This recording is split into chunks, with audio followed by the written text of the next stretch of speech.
Yo, yo, yo. Hey, this your boy Tanner Black, man. It's Monday, December 29th. I wanted to go through this little viral situation. Hey, what up, what up, what up? Real odds even. What up to you, man? I want to talk about this. It's a viral story that just hit up like this weekend about a whole bunch of fraud going on in Minnesota with the Somalis, which is a crazy story, man. Like, I didn't really want to go through it because it's more political, but like, I think it's got bigger ramifications going down the pipe when it comes to like entertainment, that whole nine. Because like a lot of money getting laundered a little bit. So I don't go through this story, man. From an independent journalist named Nick Shirley. He goes to a lot of like places to go find fraud and everything. This story is just crazy, and a lot of the aftermath is crazy. This might be bigger, might be damn near bigger than the Epstein stuff, slightly, because like this is taxpayer money type of time, you know. So I mean, this is pretty much gonna be more of a serious stream. By the way, I got some funny shit, but like this is gonna be pretty serious overall. So this is the video. I'm gonna skim through a little bit of this just to show like what's really going on. Link is pinned if y'all want to come up and talk about it, man. But this is more serious conversation today. What do you guys think about the fraud that's taking place here in Minnesota? I don't think anybody is enabling fraud to happen. Hold Governor Walz accountable for this. What was this money It's spent really on? crazy. 1.26 million. What was that money spent on? There aren't any kids. Answer the question. Are there children? There's no children inside this building. Potentially the largest fraud scandal in U.S. history is taking place in Minnesota, as literally billions of dollars have been funneled through Somali-ran fraudulent businesses. So much fraud, it could actually almost replace the entire GDP of Somalia. Now, I don't say this, man, like, it's crazy because, like, you know, how they crack down on people doing them PPP loans and stuff, man. Rightly so. We can't, I feel bad for people doing it the right way in that community, man. Because, like, at the end of the day, man, we all black to a point, you know what I'm saying? It just look crazy, all that fraud going on. Yeah, there's a lot of fraud. Oh shit! I mean, hey, this is it. These fraudsters have worked hand in hand with the Minnesota government as they enabled billions of dollars to be given to fraudulent businesses underneath welfare purposes. Some of this money eventually landed in the... See, it's crazy, man, because like people really need that welfare money for real. Like in some cases, like some of these places where it got hit hard with, like, you know, business moving out and everything. Okay. Yeah, it's just crazy. Like a lot of this money was going overseas or whatnot, you know.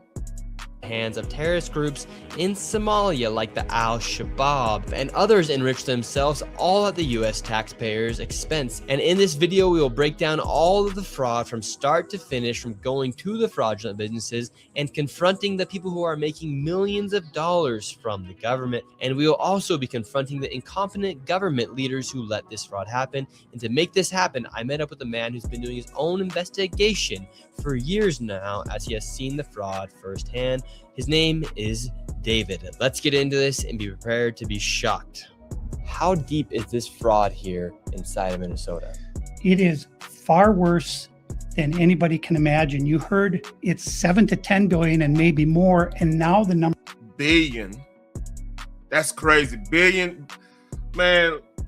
Think of how many people could have been helped and get out like the homeless situation from that money, man. So we got to really pinpoint this, like, you know, no disrespect to that community and thing. I'm talking about the bad actors. We're supposed to be feeding kids too. Yeah.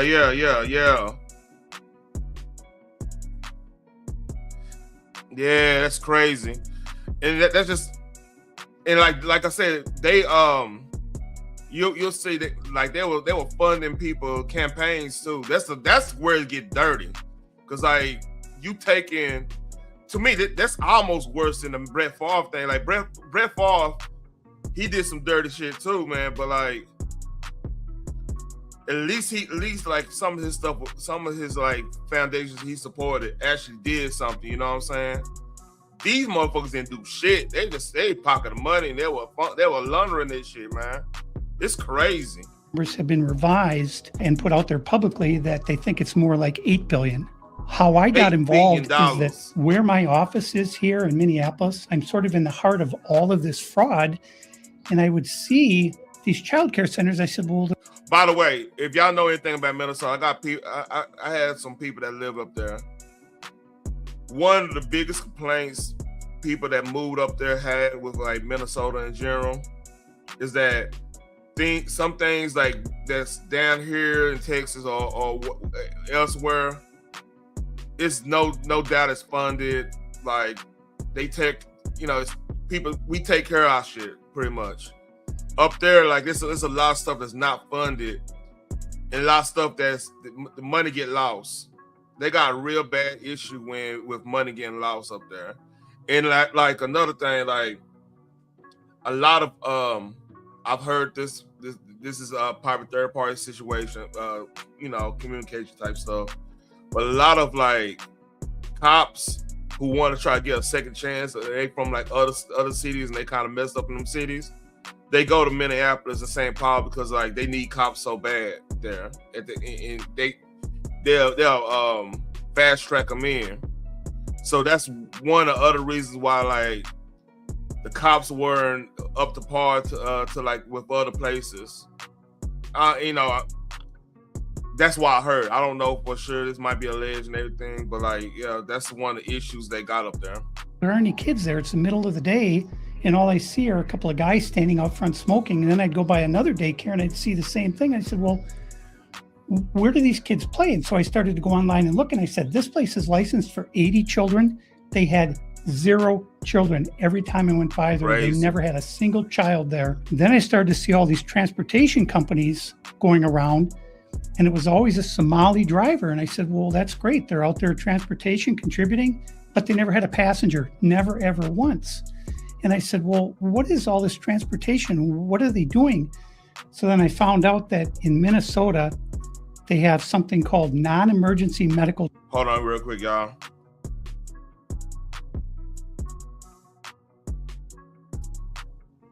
Transportation. So this is going to the dentist's office, therapy, whatever it might be. And I said, well, how many of these companies are there? And the research came back that there are 1,020 of them, and more than 800 of them are Somali owned. Nobody from the state of Minnesota ever cross-checks to see if any rides were ever actually provided. All they did was write the check. And that's going to be one of the issues that when people start following the money, how many people got paid off to look the other way? How many, and somebody pointed, I think it was on PBD podcast this morning, right? Like, why the media is not covering this? And one of the reasons media is not covering this, and this is the reality of the situation, campaign money goes through the media for like when they do the endorsements, when they do the you know what I'm saying, the ad, the campaign ads and stuff. That's like a lifeblood every 2 to 4 years. Well, every 2 years actually. That's like a lifeblood of income for these media outlets. Cause like people, it's a drop off when it comes to media consumption when from like us going to watch news or whatever. Like the only thing that right now that's making money for like your regular basic TV networks is like sports, because like every most of your red blooded Americans gonna watch whatever sports is on the TV and stuff, and that's where like the ad revenue come from and whatnot, and that's how they could like promote their TV shows and stuff. So like outside of that, like they really don't make it. These networks really not making a lot of money like they used to. So that's why CNN, especially like places like CNN and hey, shout out to Phoenix, especially like places like CNN, your MSN, or I think it's like MS Now or something like that. No, not MSNBC, because NBC ain't, they're not really connected to NBC anymore. And like Fox to that point, but like Fox, they're more connected to like your average Joe American right now compared to, I mean, CNN is slightly like that, but MSNBC just for the coast in this way. So like it makes sense for the MSN or the other one like, not really covering this as much. Like Fox is covering the hell out of this because this is a big story. So right here we have all this paperwork. And how are you getting all this information about the fraud? A lot of it is through my own research. And then I have some contacts at the Capitol going back many, many years. And so the data that I'm getting. The Capitol, he talking about I think St. Paul is the capital of Minnesota. Is 100% accurate, coming directly from research done by people at the state Capitol. All this paperwork right here, what are we looking at? The areas of fraud that I have numbers for are mostly related to. Oh, another thing on PBD podcast, one of the daycares, the number actually went to Tim Walz's campaign office, which that had everybody like going crazy. Childcare. This is massive fraud that is beyond anyone's imagination, the scope. And so, for example, there's a childcare not far from here in Minneapolis that has two childcares listed at the same address. Wow. And together they're licensed supposedly for 120 children. I have never seen a single child there ever. And I've been by that place at least 100 times. These Somalians, these groups are setting up. If y'all don't remember, y'all remember it was an event that happened in Minnesota with I think they call them assembly people up there. And I don't think they Congress like state Congress. And they had like a bill that was coming through about funding like healthcare for certain people, certain underprivileged people or whatever, some type of bill like that. And the lady didn't vote. It was one lady that didn't vote for it, and she ended up being the victim of some political violence. And like everybody was they were all trying to blame the other side and all that, the typical political stuff, right? So like this scandal coming up makes you think like what's really going on up there. And then why my thing is like it never made sense for Kamala to pick Tim Walz for VP because like he was relatively hold up. He was relatively unknown. You know what I mean? I bet. Hold on real quick. Hold on real quick. Hold on. Let's see. Do I got it still? Somebody asked for the link. Yeah, it was better candidates to pick, like to Phoenix, I got you. How you doing, ma'am? I'm good. How are you? Hey, this story's crazy. I'm hearing. I didn't catch the beginning. I was fussing at kids, but go ahead. So yeah, basically, I was to fill you in, like they were explaining the depth of the fraud. Like they projected to be pretty much finessing the state of Minnesota and the whole government for close to like $8 to $12 billion. So what this dude David, this is Nick Shirley. He's an independent journalist. He's like 23. He go to the TTB rallies and everything, like all this stuff. He a young journalist, and this dude been his name David. He live in Minneapolis, St. Paul and stuff, and he been like really breaking down what's really going on. Because he's there. Yeah, he's there. And to fill you in, basically like there's they using daycares, like adult living facilities. They're making adult living facilities with bands, but they never picking up people. And like, do you remember that situation that happened earlier this year where that person, you know, did some political violence against that congresswoman in Minnesota? She voted against that bill to like fund.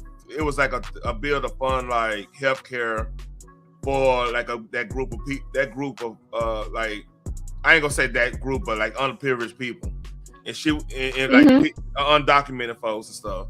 So she voted against it because like it was like it wasn't for everybody. It was just for like this select group, and she wound up getting, you know, taken out.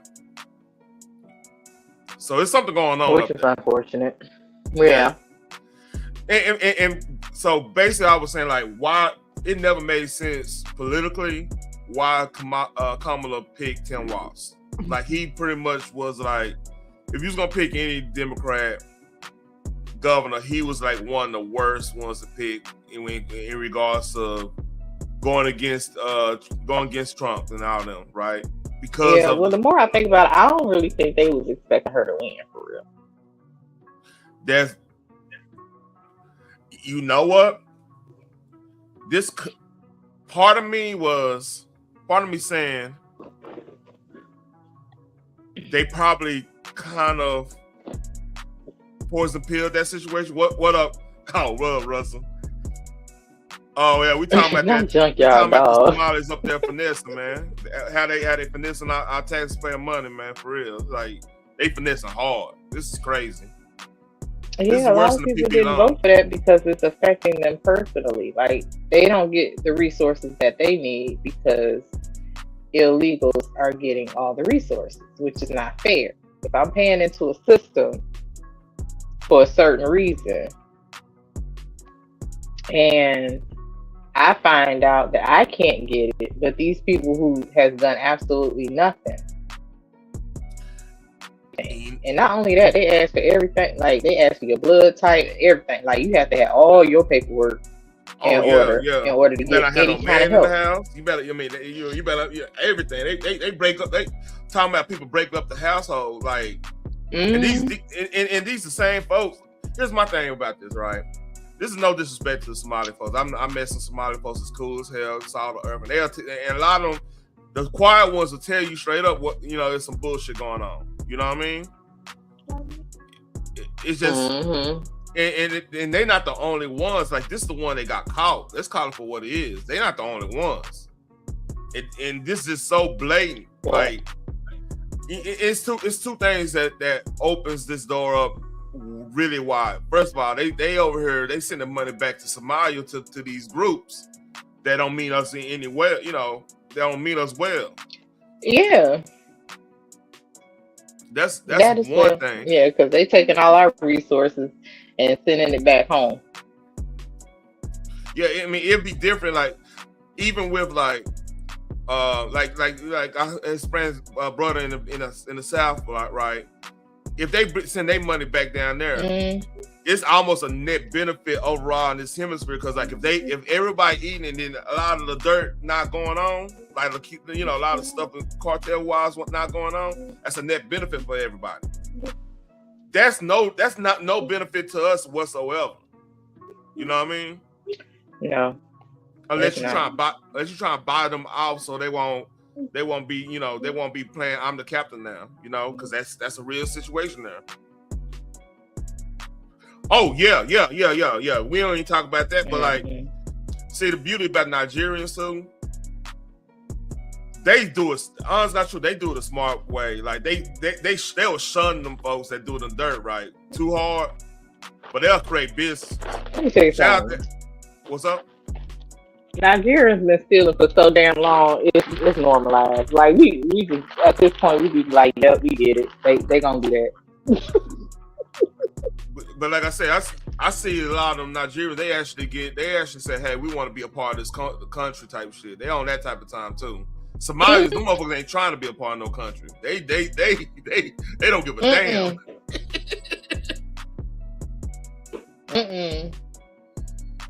They be over here talking about, oh, we fleeing from certain aspects of it, but you want to bring your culture over here. You still calling the president of Somalia your president.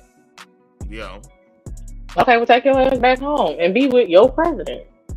We taking over, and there's nothing nobody can do about it. Yeah.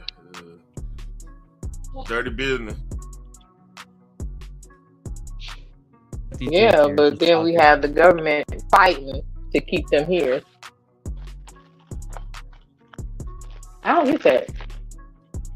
Hey, here's the thing, man. Because a lot of this money, like, if they had that much money getting funneled in there from them finessing the way they doing, right? You shouldn't have you. Here's my thing, like, just imagine if the hood was funneling that type of money, right?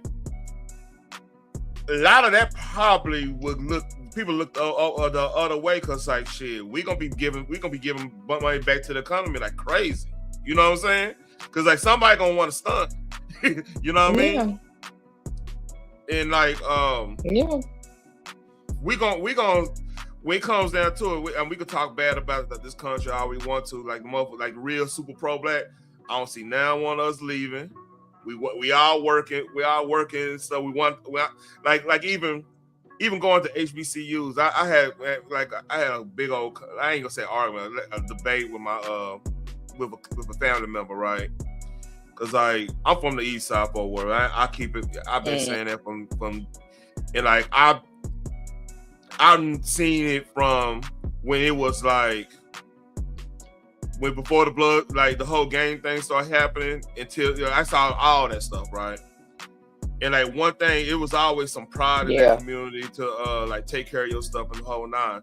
So like, when people come, like, people was actually scared of my neighbor. Like my wife, I told her where I was from, and she heard horror stories, because like, hey, when you playing it look clean and nice stuff, but you play in there, you gonna get a game you don't want to get. You know what I mean? That's just the way it was back in the gap. So fast forward, like, she was like talking about my family was gonna say I was colonized, because I'm not always blaming white folks for whatever we got going on. I'm talking about like, hey, there's things we need to do right now. First off, we need to have a balance out our household. We need men and women in the household, combining resources. We should be working, whatever job we working or career we working. We should be working to fund our passions, to get to monetize our passions. Absolutely. You know, the whole nine. This is stuff we could do right now that we don't need. We won't have to. I mean, we could be more self-sufficient and get out of like needing the government type stuff. We should actually actively have a distrust in getting the government in any of our stuff. But like I said, our women fast to put our men on child support. And our men need to be better fathers to not even have child support involved at all, in my opinion. Get the government 100% off. That should be our pro-black message overall. But like I said, that's gonna hurt feelings. People say, "Hey, it must be nice," but everybody can't do that. You know the game. But that should be the message. Yeah, but that's the thing. You can't if you put your mind to it. You can't. Hey, I'm doing it like right even now. if you're not in a financial state right now, there's a lot of women that would just love the relief of you taking the kids off their hands, because they out there working and grinding. You know what I'm saying? Like, I would love to just, let me come get the girls for a week. Please do. Like, they already packed it. They shouldn't even be packed up. They should actually have clothes over there. You know. Yeah. Oh, you know, at both sets of parents are there. If they are not together, they should have clothes over there and at their home base. Cool. Please keep them for a week. That way I know when I come home from work, I actually be able to rest up. And then I'll be, ready for them again, mentally prepared for them, in our schedule, keep them on a schedule, blah, blah, blah. Like, it could work. And then it can go both ways. Okay, you get them this week, I get them that week. Not just weekend parents. That way both parents are involved in school, activities, scheduling, whatever they need, we provide. Even if we are not together, it's about the kids. It's your mindset. But a lot of people don't have that mindset. I don't want to deal with her. You ain't dealing with me. You dealing with the children. And you wouldn't have to deal with an attitude if you actually made it about the children. So, and this is what I would say. Like, that's good. I mean, that needs to happen too. Don't get me wrong. But overall, like, we need both sides need to have a standard in who they date, how they dating, the whole idea of dating. You see what I'm saying? Overall, this the biggest. Yeah, I absolutely agree with that. But that would be the perfect world. I know. In reality, though. No. I mean, the thing is, that's something to strive for, because, like, look, here's my thing, right? If we get to a point where, okay, marriage is the standard because that is combining resources, you know what I mean? Because we all work, we all getting the bag. That's combining resources, and like we not getting divorced over stupid shit. You know what I'm saying? Now, y'all whooping each other ass and y'all talks and everything. That's one thing. But, like, even if somebody slip up, like, the financial, to me, that's the fastest way to get the financial freedom right there, is to have an intact household with combined resources. That's the fastest way to for like a generation to get wealth right there, because then we combine the resources. We put money into, like, trust and put money into a thing. Now, I didn't say college. You know what I'm saying? I didn't say college. And there's absolutely. I'm saying a trust. I'm saying things that, you could put money into. Because this reason why I'm saying that, I'm not getting off subject here. If anybody read here, we're not getting off subject. What the Somalis was doing, they were putting all that money into their family. They come here and have a whole bunch of kids, which we not doing enough of, because everybody wants stomach. Anchor babies. Yep. Mm-hmm. Yeah, but they doing it for a whole nother reason. Oh yeah, the abortion clinics be popping.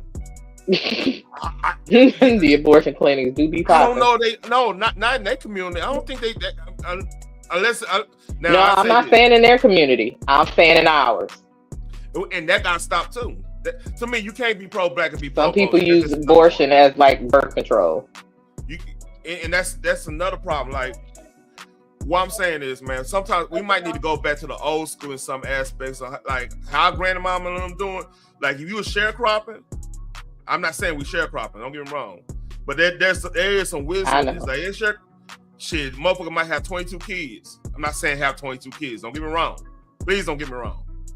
But it was an. But they were taking care of all of them. What's up? So what? They were taking care of all of them with their sharecropping. Oh yeah. And then somebody, it might be 1, 2 of them motherfuckers going to college. They'll go to Howard, Grambling or something like that, and get a business degree and come and start some shit. Mm-hmm. Or it'll be one going to lawyer. So shit, you gonna get. Mm-hmm. Who was the better one? Marshall Falk is a matchup issue. Christian McCaffrey, that's scheme. That's scheme. So that answers your question. That's scheme situation. Marshall Falk he just a matchup issue no matter what. So yeah, that's beside the point, Russell. We on some real shit now. But yeah, back to what I'm saying. Like there was like this what I mean. I got Hispanic friends, right? This is how they do it. Like they got a whole bunch of family members. It's gonna be some people in the dirt. That's just where it go.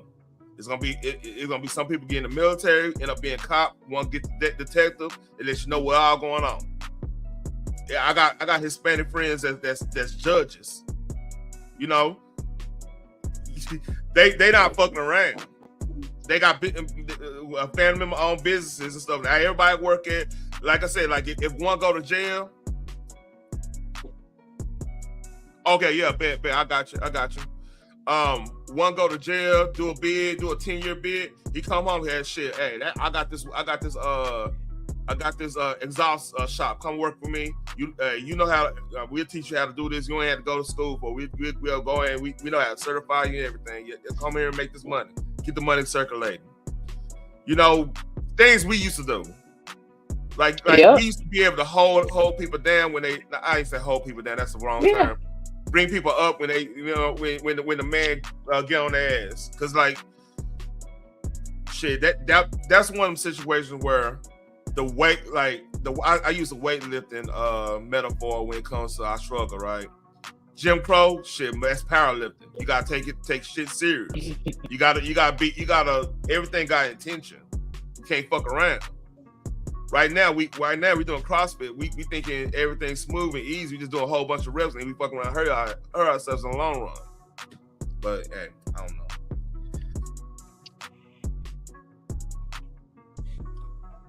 Yep. And they living good on motherfuckers too. That's one thing I admired about this band. It's like it could be, and this might be a little bit of an over exaggeration, but y'all get the picture. It could be like 12, let's just say 2 or 3 families in a 2-bedroom apartment or home. You got the men getting up, going out to work. You got the women. Some of them may be working. Some of them may be sitting at home. Make sure the kids getting fed, getting to school, getting the clothes ready, doing the household stuff. Yep. And then you start to see them slowly but surely branch off. Yep. By the time everybody is in their own separate thing, they well off. They got their own businesses, or careers. They got something. The kids good. They got their own home. They have something to hold on to, but they like paying maybe paying $12 a piece in rent. So some of them do be on food stamps. Some of them don't, but they make it work. Oh, I know. Oh, I bet. Yeah. I believe that, Russell. I believe that. So, like, here's the thing. What gets me to, right? Yeah. What gets me to is, just like it. Like I used to date, like when TJ was talking about he was dating a West Ghana chick. I used to date one too, Ashanti clan. She was part of Ashanti and everything, and like. It ain't about money to them. It's about status. Like you could make pennies on a dollar being a manager somewhere. They'll hold you way more in high regard because they look at your status instead of your money. That's a different way of thinking, right? Because like if it ain't, we on the DJ Quick. It ain't making dollars. It ain't don't make sense type shit. I don't want all this responsibility. Right. Responsibility and not getting paid for that responsibility. It ain't making sense to us, but to them it makes sense to them because like they like that status. It kind of tell you, man, like the history. It actually kind of snitch on them a little bit if you think about it, because like how we got here. Yeah, they got that status.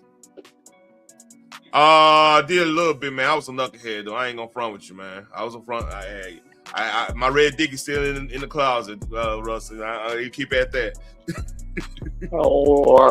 We keep at that. Red dicky. Yeah, shit. I mean, most of my family either went there or ODY, man. I ain't gonna front with you. Russell know what I'm talking about. So yeah, but like in general though, like. That's what like that got on my nerves a little bit when my family member said I was colonized. I'm like, how we on the same motherfucking side? I'm just not buying into the victim shit. I'm saying things we could do right now.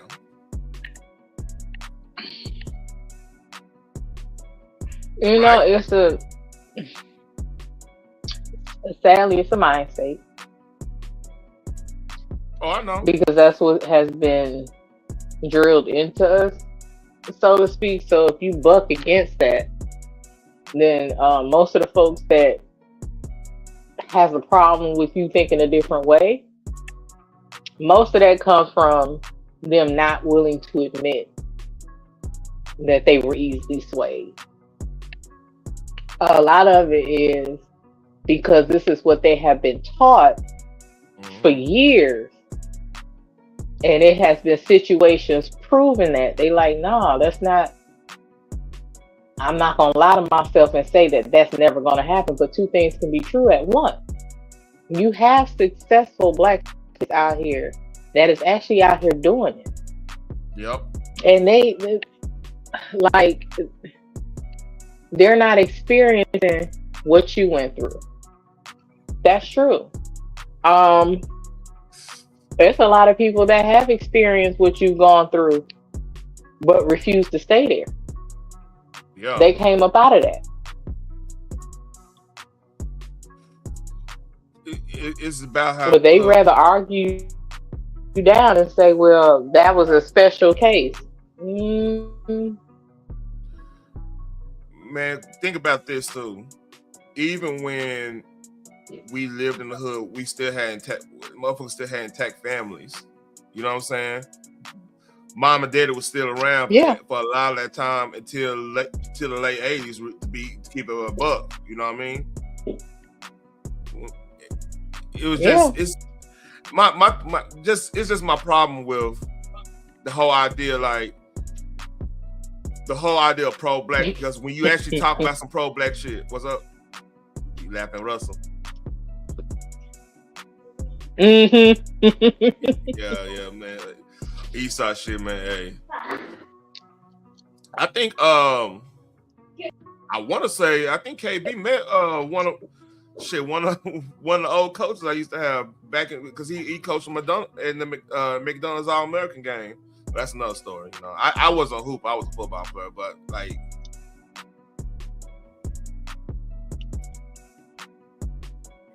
That might be, it sounds familiar, but that might be before my time. No, I ain't say before my time. Like I heard that name before. It might be a little bit above my time. It might be one of the early 90 cats. I know my brother might know him. But hey, we get off subject. Let's talk about this Somali shit. Centers getting money from the government, but there's no kids. No kids. Never had any of them. They're all fraught with violations, and even though they have these violations, they're still in operation and they're still getting money. And it's millions of dollars for every one of them every year. And who's getting the money? And where are they getting the money from? So we have a thing called CCAP. It's a blend of federal and state money. The bottom line is it's taxpayer money, so it's state money and it's federal money. And the problem is the people at the state of Minnesota are the ones writing the checks. This is kind of the maddening thing is you have daycare, so you have adult daycare, and then you have child care. Ooh, and then you have health care. And a lot of these same names keep coming up on all. Hey, I don't care. Let's keep it a buck. Let's say let's say the homies from H Street, Bug and them ran this operation. What's gonna happen? Shout out to Bug. Not Bug. Ain't no dissing them, but listen, Bug would have been in jail. But he doing 400 years. Yeah. That's taxpayer money. Okay, man. like yeah, he's been gone up under the jail. A congresswoman got popped over this. Allegedly, I think I snapped.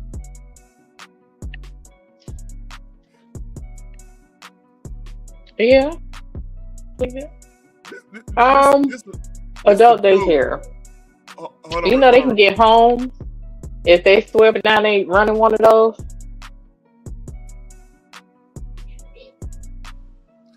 Man, Phoenix, think about this too. Can you imagine any blood,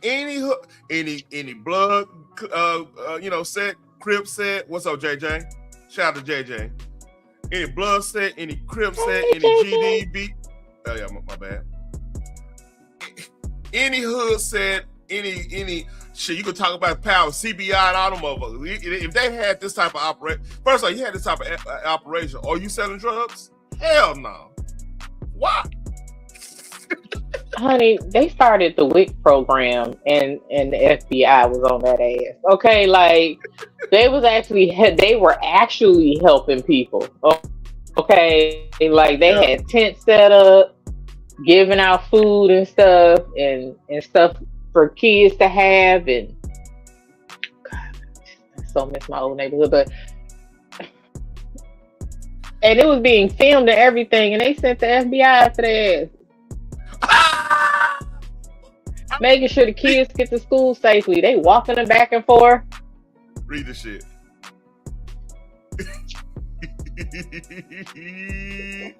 I think she's doing time though. Is that in vertical? Both on both sides. Not the Somali and brick lady. Oh, you know what? I hope they do.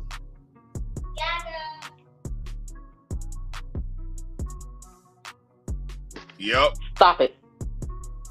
Yeah, they're finessing. And then they want to cry about campaign finance reform. Yeah, they're full of shit, man. Let's read. All of these different types of businesses. And then, of course, we have the transportation. A lot of those same names appear, a lot of the same addresses. There's one building that has 14 Somali healthcare companies at the same address. There's another building in St. Paul that has 22 Somali healthcare businesses at the same address. Hey man, I'll keep it a buck. Suge Knight did this. He's gonna be there with him and Larry Hoover. Gonna be right in the same cell together.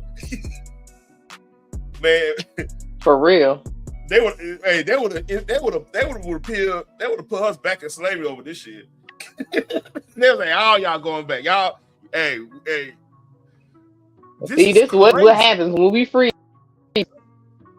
Nah, they say, nah. We doing a redo, man. Y'all don't know how to act. Y'all stealing our money. You know, hey, get back in that field. They would have did that, and nothing we could have done about it.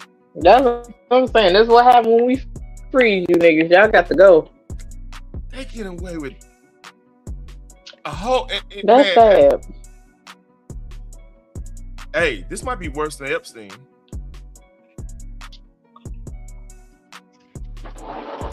And let me make my argument on that, right?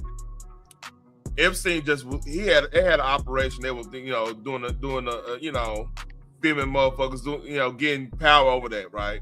It's still messed up. Don't get me wrong. Yeah. This is active blatant money laundering to the highest degree. Allegedly. You're not lying. You're not lying. That is money laundering. This is actually keeping folks that's homeless that need help from getting their help. And like if you go look at our deficit, right? Real talk. Most of our deficit is based off of entitlement spending. That's people don't know that. The entitlement spending and I believe the trade deficit, where we don't have that much of a trade deficit anymore. Thanks to what the new policies. But that's most unfunded liabilities. That's what they call unfunded liabilities. Like a lot of these little pet projects that got funded, but yeah, you're right. But like Epstein, that's really just the rich and famous and like the influential.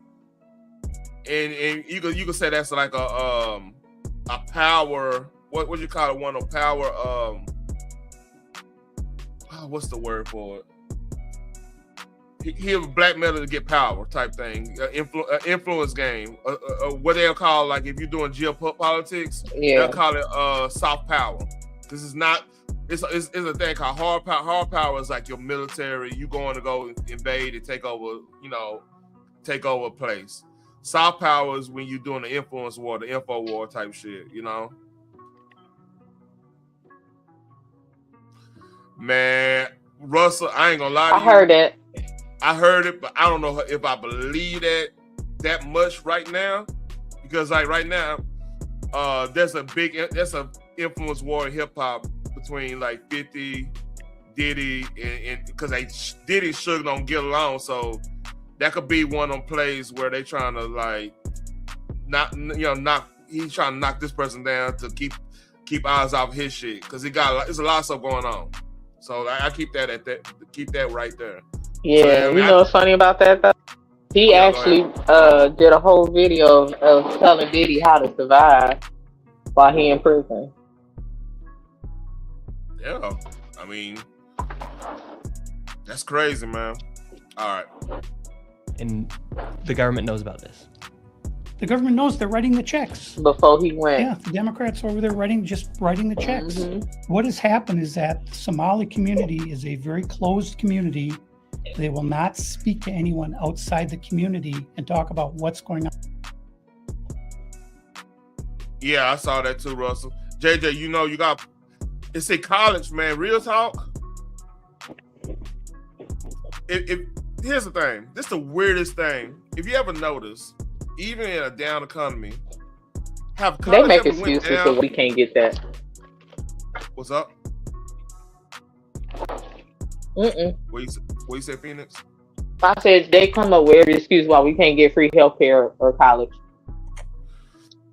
Personally, I don't want free healthcare because free healthcare, everything got price. I want affordable healthcare, and how you get affordable healthcare. I need cheap healthcare here. Right. You see what I'm saying? Like healthcare should not be this much. A lot of the price of healthcare is regulation, and we basically paying the doctor's insurance. It's kind of for what it is.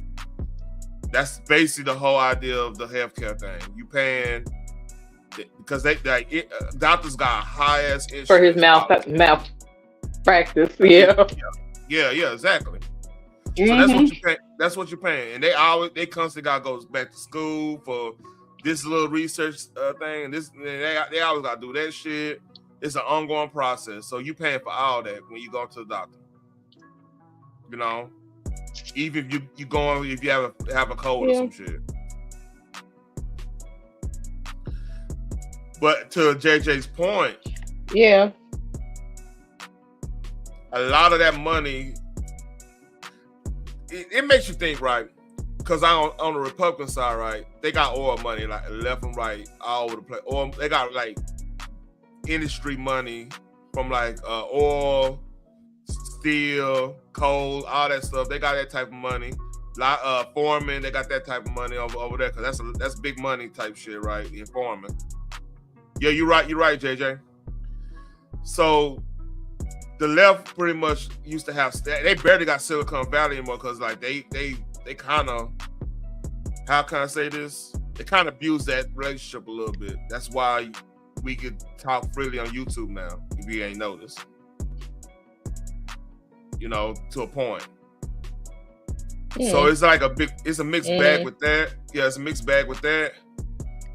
And they got entertainment. They do have entertainment because like partially of the Epstein situation, because don't think Epstein was the only dude doing it. I mean, we see Diddy. It might be about 10 to 100 of them motherfuckers that doing the Epstein stuff we don't know about. Like right now, who's playing the industry parties? We probably don't even know the name.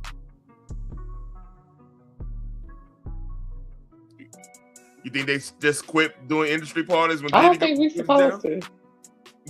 You see what I'm saying? Heck no. But Diddy wasn't the only one throwing the industry parties. His is just more notorious because he was always throwing. All in the videos. Like he'll throw them on a yacht, he'll throw them on an island, he'll throw them in New York, he'll throw them in Miami. Like he's always throwing a party. I think every year between him and Clive Davis, they do Grammy parties. Every year around the same time, he's doing a certain party on a yacht. He's doing all white parties. Like his was the most notorious. Hell, for some reason, you hear so much about Diddy parties, but you don't hear about the parties that Adam Sandler is throwing. You didn't hear about the parties that Ellen was throwing. You didn't hear about hell. I believe there's still parties going on at the. It just is what it is. I mean, and now they got a whole new type of Hollywood because you got the Twitch cats that's coming up and shit. They have content houses and it goes that a lot. Shit, you got to think about it like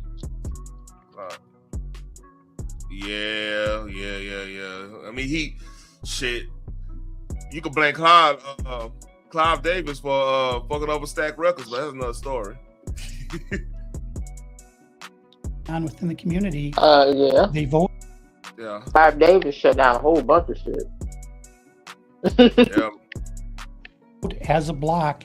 And so when you're a politician, you're saying, look, I've got 100,000 people in Minnesota that if I do something for the community, they're going to vote for me. And that's what it's all about, is out of Hollywood.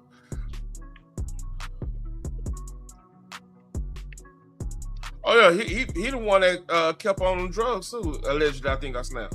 Getting the votes, and then the people here in Minnesota, Minnesota nice. I'm so. Yep. Because I mean, here's the thing. Same with like Elvis, right? You keep your client high and sign them checks. He ain't gonna question anything.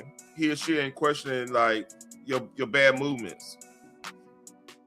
And shout out. Have you ever read Bobby Brown's book?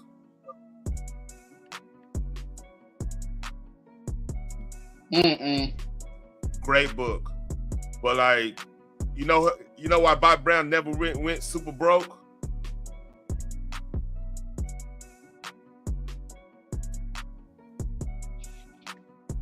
Oh, why?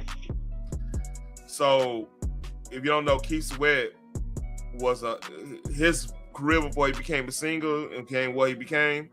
He was a stockbroker. Yeah, Bobby Brown's book is great. It's a great book, man. Absolutely. You see his point of view.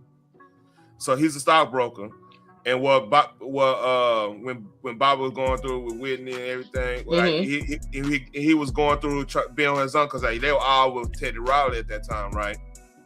Whatchcott put him on game to have like to get his deal with MCA and all that stuff, and like put him on game on a lot of that stuff. Him and like Rick James put him on game. Rick James, he credited Rick James for teaching him how to play the bass, which I didn't know Bobby Brown knew how to play the bass. I didn't know that, which is awesome because I got Apple bass. So yeah. But like it's real enlightening. But like, yeah, like Clive had a lot of power and shit. He had a lot of influence with the entourage of Whitney. Yeah. So like, it's crazy. I don't know. That's all that's alleged about him having. He didn't even want Whitney with Bobby. Nah, he really wanted Whitney with Michael Jackson, but like they. So the plan was like Bobby and Michael Jackson was cool. They were real good friends too, and the plan was Bobby would have went with Janet Jackson because like if you remember Don't Be Cruel, that song was. He kind of was representing Janet Jackson in that. So he said that was in his story how he was doing Janet while she was with Renee. Man, shit, man, look, Penny, I don't blame him. Penny would have got it. I'm sorry. We poetic justice. Anyway, man, we talking about Rhythm Nation, Janet, man. Come on, Rhythm Nation. It's all right, Janet. You know what I'm saying? Escapade, Janet. Yeah, she was with I think she was with Renee at around that time. I think he was doing a lot of filming for her at that time too. Yeah, but like but they said that Joe was kind of like a colorist. He wanted his kids with light skinned folks so that their children could be light skinned. And little that was I'm not sure how true that is. That was normal. It was a little Jehovah's Witness stuff. Ooh, listen. No offense to anybody, but that that's old school shit. That was none of them folks were Jehovah's Witnesses. They wasn't. None. I think the only one that actually ended up with a Jehovah's Witness was Reedy. The rest of them? You said they didn't actually get with one. Okay, I got you. Right.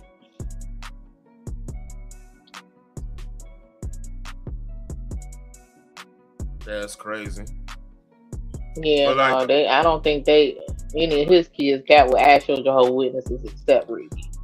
Could you imagine Michael Jackson getting with Whitney? Like he had a big crush on Whitney. That's their documented. He I think Whitney fucked up when she started dating Eddie Murphy. Because she was trying to date Eddie on the low. That was before he got married. So yeah. Eddie was a little player back then. And Michael was still semi-obsessed with Diana Ross at the time as well, because she fucked that boy. Look, man. Yeah, I watched the Wheel on the World, that little documentary they had on Netflix. I don't blame. Hey, I don't blame Michael Jackson. Like, man, look, I just give me one more chance. Shit. Let me tell you, look, they're about to sing the songs, right? Her ass in a fucking leotard, doing splits and shit. In the middle of all these dudes, I'm like, what's going on? Hey, JJ, I'm telling you, first of all, I got family in music. That's number one. I do have family. Well, my family is actually my cousin is Jay Dilla, but still.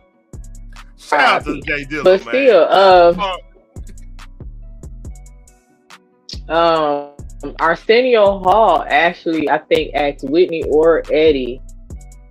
I can't remember which, because he was doing our interview when Arsenio Hall show first came out. He was like, "When you leave, do you leave like a toothbrush at this person's house?" And they just started laughing. Yeah, you know, because Eddie and Arsenio was real. They're real cool, you know. That's crazy. Yeah, man. Ooh, I'm glad you told me that. Man, industry besties. Hey man, we don't have to do this on Fish Rod, man. We can get deep in this shit. Cause I know some things, you know some, man. God damn, I know. See, all right, JJ, man, look, you don't get it. And see, people don't know, like Detroit and Dallas too. Like number one, we like sister cities. Number one, that's what we're in Detroit, sister cities. That's what you know. That's what it is. Cause like Jerem Motors is down here, y'all. There's so many goddamn Detroit folks down here, and vice versa. Yeah.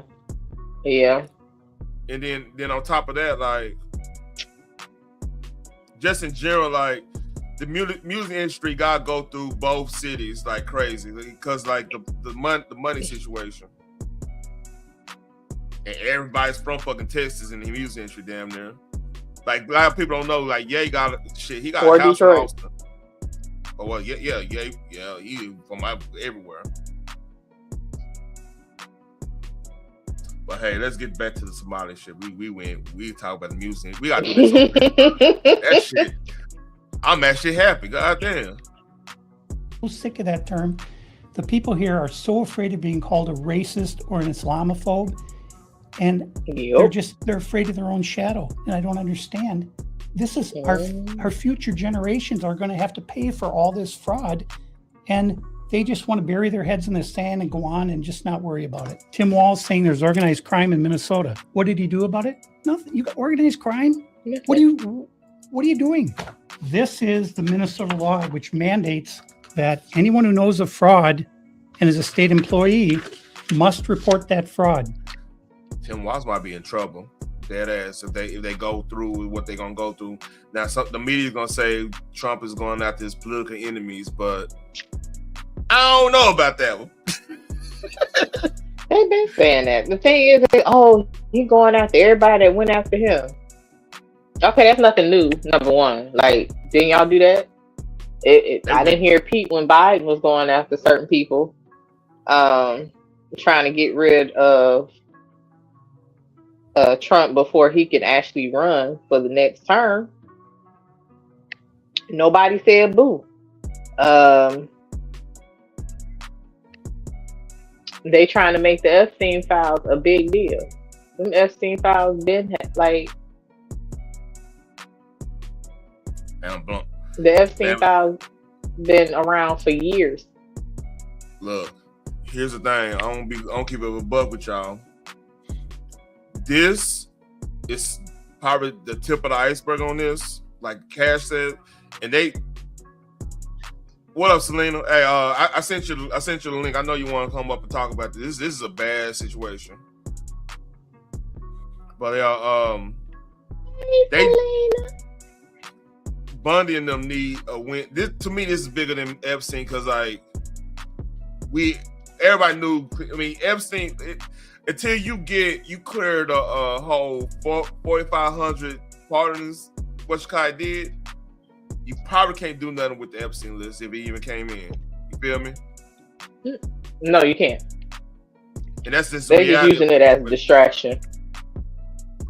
But this shit, because this just not in Minnesota. This is like a ongoing thing. Because like makes you think.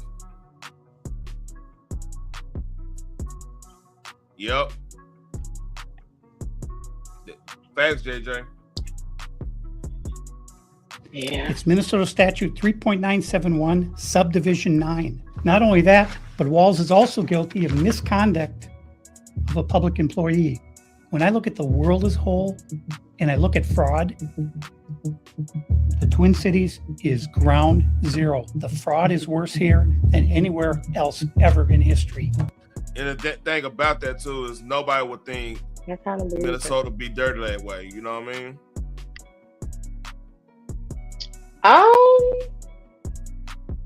I guess I'm not surprised. I would say that I'm not surprised. Like as far as certain things going on in this world, yeah, how like, they did Prince just to get his masters. Yeah, no. Oh yeah. I'm not surprised. Oh no, JJ. That goes without saying. And I just got truth. They dirty business. California is in the how they do regulations there. That's how they run that operation. Like if you're gonna be what's up in Chicago, if you're gonna be a mobster, like you know how the old school mob shit. You taking trash. They want to cut out of that shit. They want cutting everything going on in the city. Mm-hmm. You know what I'm saying? California take that to another level. They like, well, shit, we got this we got environmental regulatory board and shit. You know what I'm saying? You can't build no house right now until you know put money in our pocket. Like even think about like the car inspection shit, right? Like usually a lot of states just want to know, hey, is your car, you know, not just running bad and everything. It wants to make sure your car running good so it won't it can regulate the pollution. I get that. Shit, California won't go about 20 steps, past that. And shit, you gotta have this, you gotta have that, you gotta do this, you gotta do this, you gotta do this. You damn near spend $1,000 on your car for basically nothing. It's still gonna run the same. Yeah. You see what I'm saying? That's true. It's just a dirty game, and like they always play on black folks' emotion and get us to be over here. And see what's the dirty thing? They'll sit there and have a bad police situation, get us all fucking worked up, ready to go, beat Malcolm Martin, fucking, Malcolm Martin, fucking Huey, and Bobby Seale and everybody, the whole nine, and have y'all look like Angela Davis out here, get us all huffing puffing, putting black squares on our fucking Twitter pages and shit. Then when the smoke clear, shit, our taxes are raised up the roof because we got. Yeah, we still ain't getting nothing out of all that marching. Yeah, we ain't getting nothing out of that. Shit, hell, they ain't going to live in the hood. They ain't living in. You don't have no community sitting on Paru Street, bang by. Let me shut up. Somewhere else. Where the Crenshaw, where the new Crenshaw Center for BLM at? Anywhere. that kind of BLM still exists. Shit, I don't know. Allegedly, I think I don't know where they at. But they'll call us colonized because we don't want to do what they say we need to do. Russell, yep. We're gonna go confront these people. We're gonna go to these daycare centers. We're gonna see what's actually happening. Okay, so we have to be careful because these people are very violent. They're exceptionally violent. Now, with all of David's evidence, we headed out to the streets of Minneapolis to see how much fraud we can uncover in one. Where are we going now? We're going to a place called Mako Child Care, which actually has another child care registered at the same address called Mini Child Care Center. So we should see lots of children if there's this child care center, especially if there's two. The two of them combined are licensed for 120. And how much money have these child care centers received? None of those vans have moved in 6 months. None of them. In 2020, one of them received 1.3 million. In 2021, they got 987,000. In 2020, Jay Dilla is one of the most influential hip hop producers of all time. Yeah, put respect on Jay Dilla's name. He started off as a DJ. I'm saying hip hop. Yeah, I know. I was there from the beginning. I know you. Don't be telling your age, girl. You young at heart, nigga. God damn. He's my literal cousin. Like, he's my literal cousin. He's produced for Tribe Called Quest, Q-Tip when he went solo. He did some work with Questlove. A lot of New York hip hop artists. Slum Village. He did Slum Village, right? Yeah. Busta Rhymes. Yeah, Slum Village. Yeah, they was the homies because they was from Detroit. Yeah. He produced the hell out of them along with Kanye. Did he do a lot of neo soul work over the years? He did a lot of neo soul. He did a couple neo soul tracks. Erykah Badu. Yeah. Oh yeah. That's the connection. Erykah Badu. Mm-hmm. Shout out to Miss Fat Belly, man. Shout out to her on X. Still holding, man. Fat Baby Bella. Man, yeah, man. Well, when she followed me, when I was really in that black Twitter shit. She followed me, boy. That was made my motherfucking day. I ain't gonna lie to you. Couldn't tell me shit. Right. I was like, man, Erykah Badu, man, Window seat following me. What the fuck you talking about?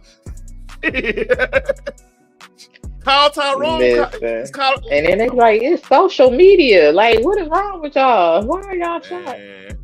I was hard on it. I was a car carrying member of Black Twitter, boy. Shit. Yeah, me too.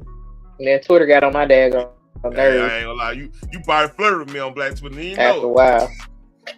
You heard it, Phoenix? You probably flirted with me. You didn't know it. I was out there, boy. Let's stop. All right. There you go, Russell. Yet again. That's Oh, another thing, like Jay Dilla is my actual cousin.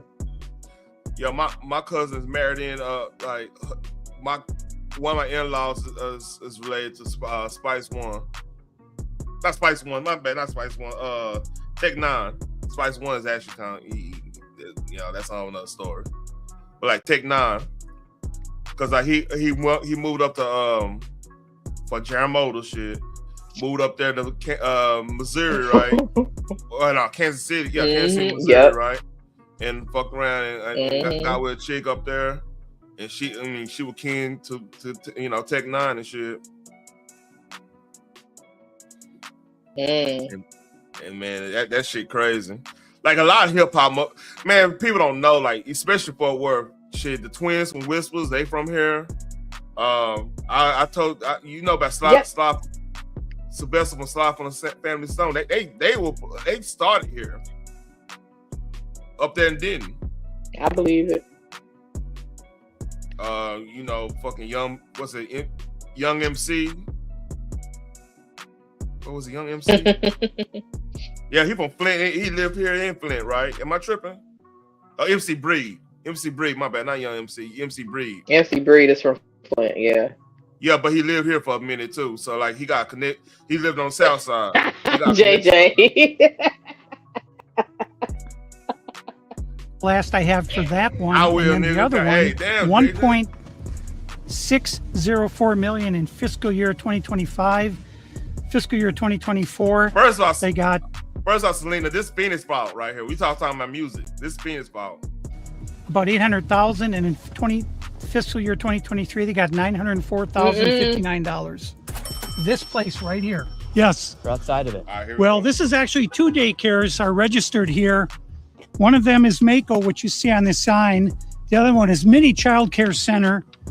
And between the two of these child care centers, they're pulling in about $3 million a year. And there are no children. Every facility that you go to, the windows will be blocked out so you can't see in. There's nobody here. You won't see a single child at any of these facilities. There are indeed no windows. All the windows are blacked out right here. All right, let's go in. No. And the child care center is locked. Should we ring the doorbell? Yeah. Try to get in, rang the doorbell. Nobody showed up. They're open 7 days a week, 7 a.m. to 10 p.m. it says here on their sign, yet there's absolutely nobody here. And this building here, right here, has generated millions of dollars, and it seems like business isn't even open right now, and it's a weekday. And if this was a... All right, I got an update on that. Hold up, let me see if I can find it. Let's see. No, that's not the right one. Never mind, it's another one. So what you think about that?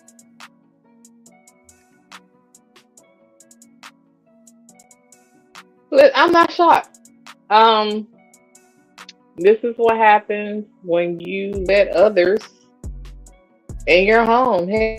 Hell, like it's folks now that has to evict folks where they had signed up for Airbnb for like a week or a couple days, and then them folks became squatters in their home. So I'm not surprised. They came over here illegally. I am leaning to believe that they came over here on some fraud shit, so it's not shocking that they doing some fraud shit. I think they didn't come over here through the proper channels, and they're allowed to do these things. So do you remember the history of why a lot of Somalis came here? The whole Black Hawk Down situation.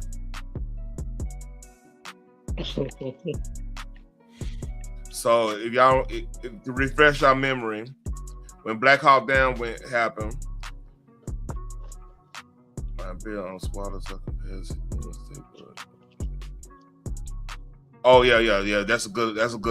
I support that. Anyway, what I believe is Slick Willie made a deal. Made a deal with Willie. No, hear me out. Because a lot of Somalians, they started coming down here right after Black Hawk Down, right? And that was such a bad thing. And like we quit talking about Somalia after that. So that was like an open door. Cause like I remember, cause like have you ever? I remember working at Nokia back in the gap, like when I was going to school a little bit and had to get a little temporary job. You know how you get on a little temporary job. The Nokia had a factory here, and I was working. It was a Somalian there. Like he was just talking bad about the U.S. I'm just like, I asked him, why are you here if you don't like it? Why are you here? But the thing is, they was in the Civil War, and a lot of them cats went over here. They had a mission to do something like this because they actually do not like a lot of these people, folks that's doing this. Actually, do not like this country because, like, doing Black Hawk Down, shit to save our soldiers. Hey, you saw the movie. That's the movie. Imagine what happened in real life. Yeah. They had probably wholesale. Most movies are made from real life, just like The Simpsons. I mean, to get our soldiers out of it, they probably had to mow down a lot of folks because like it was just chaos. Oh shit, that's crazy. But you know what I mean? It had to be. Oh Lord, have mercy. They do not. Selena is 100% right. They do not like us, and we have to be very, very careful. On like, absolutely, claiming folks. You know what I mean? It's the truth. But all right, let's get back to the video. You unless you got something else, I'll be quiet. No, I'm just saying that the foreigners they don't like Americans. Like if you actually listen to the new mayor of New York's victory speech, you would see that they don't. Yeah, I believe the state of New York went out ass backwards on that. As far as everything that has happened over the years, like I don't see how Madami got in office at all. Have you heard what's going on in the real estate market up there? A lot of companies are leaving before he takes the oath of office. You have that, and then you have I found this out. Shout out to PBD podcast, Patrick Bet David. I did not know that the real estate market in Buffalo is crazy right now. Yeah, that's telling because I mean, much love to Buffalo and all that stuff, but do you know how much it snows in Buffalo? No. Thank God. Like, you know what I mean? Y'all snow a lot, but Buffalo's another level because it's right on. Yeah, that's why I said thank God. The lake is on the west side of them. That's another level. When your lake is right on the west side of you, and the jet stream going there, you're gonna have a lake effect snow. That's what that is. Well, you know what I mean? So all them folks, they either moving down here, Florida, whatever the usual spots, but like they getting a lot for their money moving up to Buffalo, which is crazy because it makes sense if you think about it. Like if you don't want to leave the state, right? If you don't want to leave the state, yep, and you're working remote anyway, and like I think Buffalo, your average house in Buffalo, because nobody want to live in Buffalo because of snow and everything, it's gonna be less than it. Like it's just gonna be like Cleveland. Who really want to just go move to Cleveland unless you got business in Cleveland, or even Detroit, just because of what happened with the crime and everything, right? You know, that type of stuff. Like you get pretty much affordable houses in there if you like. You know people, you know how to deal with the situation. But Buffalo, like nobody want to live in Buffalo unless you know what's going on in Buffalo. But it's a mass exodus right now. It's crazy. Buffalo's like the suburbs of Buffalo, like Ocean Park, on there, that might end up becoming one of the fastest growing cities in America in the next couple of years. I ain't gonna lie to you. I believe it. So let's talk about the Somali thing. We went on New York shit. Daycare center, it wouldn't just be in some industrialized building. There would be maybe like a playground or something outside, or there's no play area for the kids. So where are the kids? Where's anybody? How can there be nobody here? And it's like this every single day. I've never seen a single child here. In 9 years, I've never seen a single child at this building. Right there. Oh, then now it looks like we already got the Somalis coming through. Yeah, they're coming. The word's out. Hello, is this your daycare? No. Can you tell us why there are no children? Have you ever seen children at this child care center? Doesn't know if she's ever seen a child here. All right, let's go to the next location. Now we're going to the next daycare center. How much money has this one generated? This one, in fiscal year 2025, $1,042,059. These niggas eat. In fiscal year 2024, $1,059,078. And in fiscal year 2023, $727,336. This next one is literally one block away, and this one's also generated nearly $3 million in the past few years. Let's see if there's any children. Let's see if any of the buildings are open. Here we go. All right, we've arrived to ABC Learning Center. All the windows are blacked out. David, Russell. Let's see if anybody is here. Shit. This door is locked. This facility is like, you know, have you noticed they got the old COVID stuff remain the distance stuff. Yep. that's crazy. They still got that up there. That means nobody been to that bitch. Since for 40 children. True that. 0 children. I've come by this place 100 times. I've never seen a child here, ever. The only thing I've ever seen is someone standing outside smoking. What's crazy about this is that last day. Let me see something real quick. Oh, that's it. Daycare center is that green building right there. And the other daycare center right now is right here. These buildings should be operating. So you got daycare. You don't got no, I mean, I understand Minnesota's cold like that, but no playground, anything like that? That's weird. You would think. Hey, these motherfuckers finessing out of them like crazy. It's crazy, man. As they're receiving literally millions of dollars. I knocked on the door, and to my surprise, somebody actually answered the door. Here we go. We got hello? action. Can we speak? I would like to check a child in the daycare. Can I speak to a manager? Where can I get paperwork to file for my son? I wanted to put my son Joey in daycare. And after a few questions, the lady went silent. Looks like little Joey Shirley ain't going to daycare here. And now where are we going? Now we're going to... Okay, you at a daycare and somebody say, hey, I want to enroll my kid in your daycare, and you say... And they said, why? Why? Oh, they ought to be ashamed of themselves, man. That's crazy. That motherfucker said, why? Shit. Sweet Angel Child Care. This is a daycare and I need help? Yeah, I mean... I don't know, man. In the middle of a strip mall here inside of this. And folks gonna call them racist, too. I got a story that they saying white supremacists did this. Dead ass serious. The thing is, like, here's the thing. Again, Trump was deporting everybody, but for some reason they would like to highlight those of color. If you are over here illegally, he didn't put a color on it.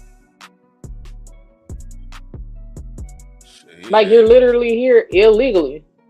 It is not our fault that you're Colombian, Dominican, Mexican. The only ones that really have a pass is the Puerto Ricans because they are American territory. Yeah, it is not our fault that you're Nigerian or Somalian or whatever other. If you here illegally as an Italian, you had to go. Yep. But I guess they'll say that's color because they olive skin. They not all the way white or whatever the excuse may be. They got a little bit of us in them, you know, if you know the history. Well, according to Italian men, I'm not gonna even finish that statement, but still. They hate that shit. They hate that shit. It's like you can't make it a racial thing. Regardless, you're here illegally. Yep. Neighborhood.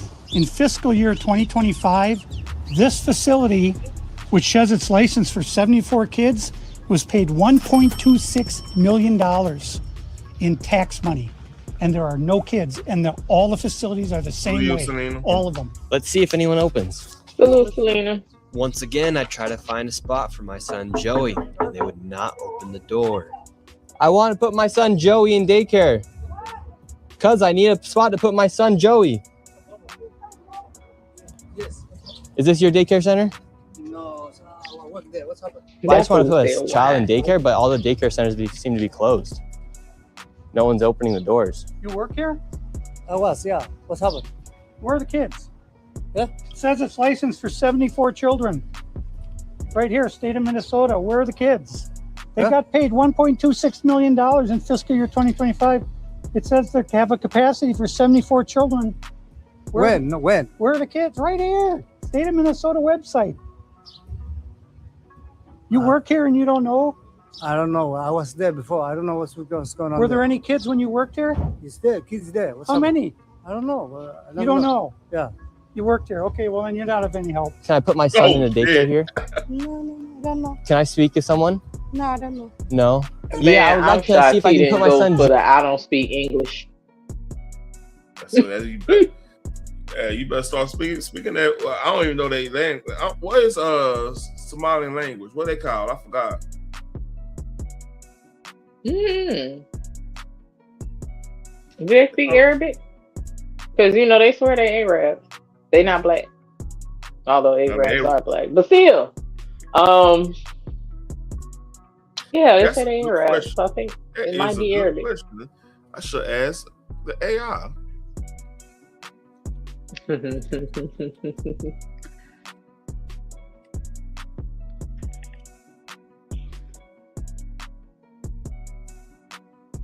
It's Somali. Yeah. Basic. They're basic. Got the same. Arabic. They said Somali is a member of the Cushic branch, which is the Kush Empire. If you know that. That's basically all Ethiopia and Somalia and what's it? Yep, JJ say Arabic or Somali. Yeah. Mm-hmm. Yeah. All right. Yeah. A little Farsi too, man, because they ride around all that shit. Joey here. Who's your son, Joey? Yeah. My son Joey. Can I check out daycare center? I'm gonna my son. No! You're a liar. I'm the owner. Do you put your kid here in this daycare? No. There is one child in there. Yeah, I'd like to know if this is a legit business. Me, I'm scared of you too. How come I explain everything? You're scared of me? Yeah. Why? Because of your courage. Because of my color. You said you're scared of me because of my color. That's weird to say.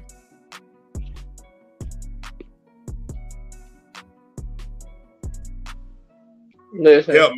Help me on this. He probably said, I'm scared of you because of your color, because the white man gonna come up here and fuck up everything. So yeah. They listen to y'all. Crazy. JJ crazy. I'm not saying that. I'm not gonna repeat that. I'm not gonna get flagged for anything. What her hair said.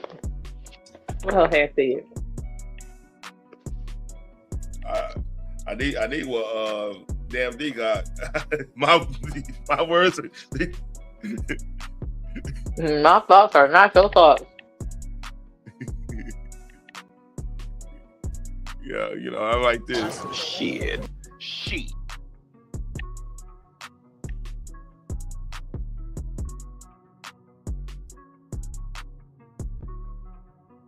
That part, I ain't saying nothing about that. Hell nah. That make you a racist? Yeah, no.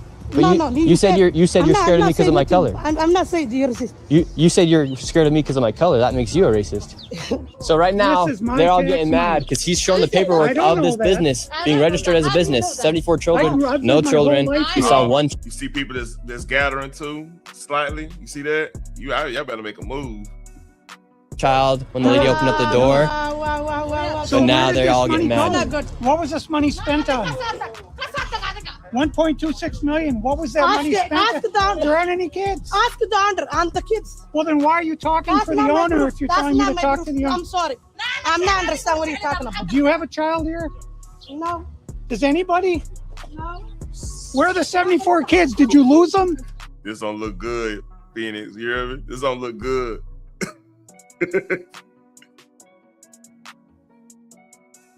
You there, Phoenix? Oh shit. Yeah. Did you lose these kids? My bad, I was on mute. Yeah, I noticed. I was on mute. This ain't looking good, man, for real. But you just proved my point. I said that's why she said she was scared of him because of his color. You fucking shit up. Like, how you lose 74 kids? You ain't got one of them kids. Like, can't one of them shoot out right quick? Man, shit crazy, man. You a whole daycare facility, and where's the aggression coming from? Because he asked to put his kid in a daycare. Man, have you ever shined a light on a possum? Well, what they do when you shine a light on them? Run. Possums. You saw that? You remember that skunk when they shine a light on that skunk? Man, what was he doing? Stumping, right? Biting. Stumping and biting. There you go. Do I need to call someone? Do I need to issue an Amber Alert for missing children? Are these children missing? That one kid right there. It's not my business that children are missing. 74 infants and toddlers, preschool. That could be one of their damn kids. The proof's right there. There's no children anywhere. It's not your business. I think we're moving on to the next location. Yeah, you might want to make a Have a good day. Yeah, As we continue to show the blatant fraud that was taking place here in Minnesota, Somalis started following us around the city. And now we're being followed by the Somalis. This is another daycare center. Absolutely no signage. And there's no footprints in the snow of children playing outside. $5 million within the past 5.9 million in 2 years. Well, they finessing crazy. They finessing. 5 million. Ain't nobody in that. Come on, man. But ain't nobody supposed to be mad that all their resources is going toward fraud. Do you know the IRS? How many people they brought down just for not paying taxes? None of them are paying taxes on all this shit they fraud. Man, the feds, if don't let you become a powerful, influential person and don't pay any taxes, they gonna throw you down. Like, man, they literally got Wesley Snipes. That's why I've been Wesley. out my mouth. Blade, really? Blade. Shit, fucking Nino Brown. They like, you Nino Brown. Hey, they got him in the movie and in real life. Yeah, JJ, you on it. I've been on a little bit, but man, look, I got things going on in real life, man. Matter of fact, the funeral is Saturday. Fuck with my mother-in-law. Just let you know. Oh, condolences again. Yeah. I want to see I might do a live with my nephew, cause like we going down there, so drinking and stuff. We might talk about that later on. Anyway, back to the fraud shit. 0.9 million they received in 2 years. That facility right there. And now we have a group of Somalis telling us in our vehicle right now. From this daycare center, we headed over to the infamous Quality Learning. All right, you see this? All right, I got. Yeah, that's the one. That's the one. All right. Cool. Center, which actually spells Quality Learning Center on the outside of their sign. That's how blatant this fraud is here at this daycare. Don't open up. So this is Quality Learning Center. I meant to say Quality Learning Center. Don't open up. They said they spelled learning wrong. Don't open up. How do you have ice here, ma'am? I'm literally a YouTuber. Don't open up. Ma'am, what do you think about the fraud that's taking place here in Minnesota? Don't open up. We have ice. Man, what? Phoenix, you remember what I'm saying? The biggest problem in our country is the white liberal woman. Yep. Like, the white liberal woman would call the police on all our black asses if we lived in their neighborhood. You included. You look threatening. Sad but true. Oh man, did you watch Dave Chappelle shit? No. Oh I have not man, seen it as of yet. Man, I like the fact that he made everybody mad and happy at the same time. That's usually how his specials go, though. Oh, they prodding hard, and a white liberal woman helping them out with her bitch ass. Scott, I ain't gonna say that she really been a bitch ass person right now. This is our money going to this place. They can't even spell the goddamn learning right. You could have helped them doing that. I mean, right. Here's the thing. How you a learning center and you can't spell learning? Man. I got fraud written all over it right there. What do you think about this place being licensed for 99 children? Don't open up. And getting $4 million over open up. It's ice. $4 million in the last 2 years? Go away. What do you think about that? Are you in favor? Away. Are you in favor of that?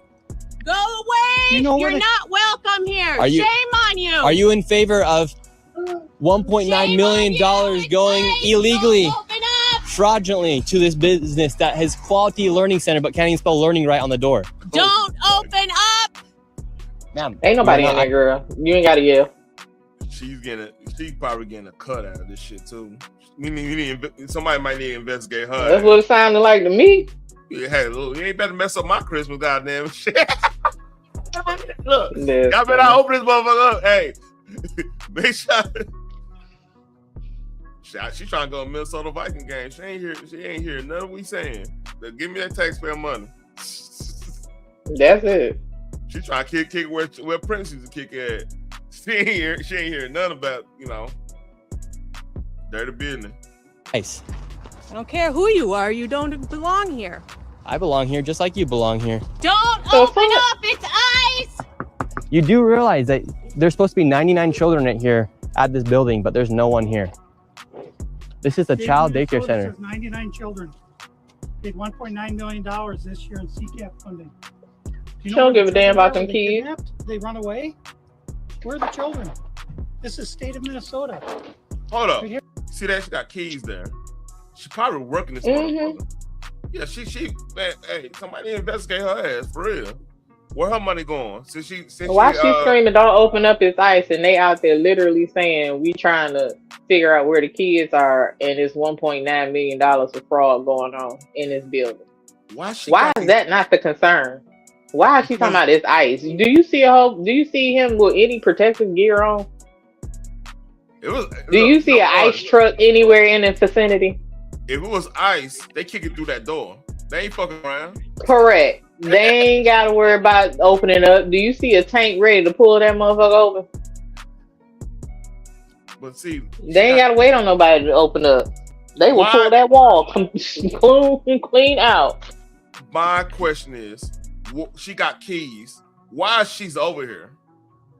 You have to work there or adjacent. Yeah, and I hope she ain't in charge of nobody kids because she's well misinformed talking about it's ice.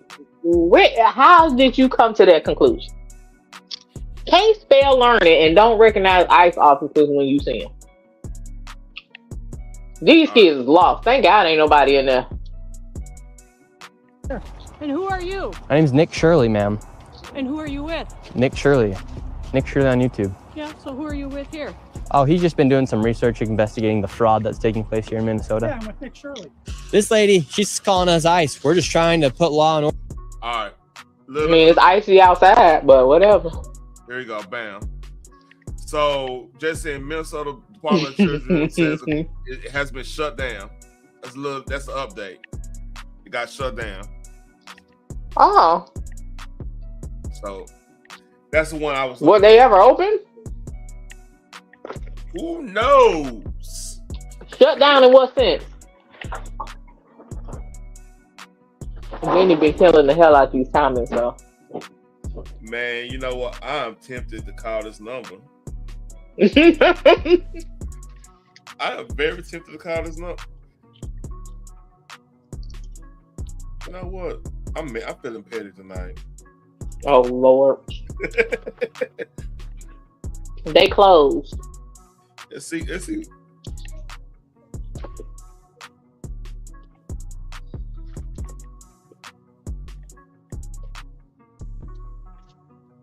Please leave your message for 612. They shut that. Listen, the fact that that's the message, that shit was never a business. There ain't nowhere in hell. Yeah, it should have had like a hotline. Hey, Espanol, whatever. You know what I mean? Thank you for calling Quality Learning Center. Yeah. Not kids who can't read good. Look, yo, fuck this shit. Oh, what up, cuz? What up, cuz?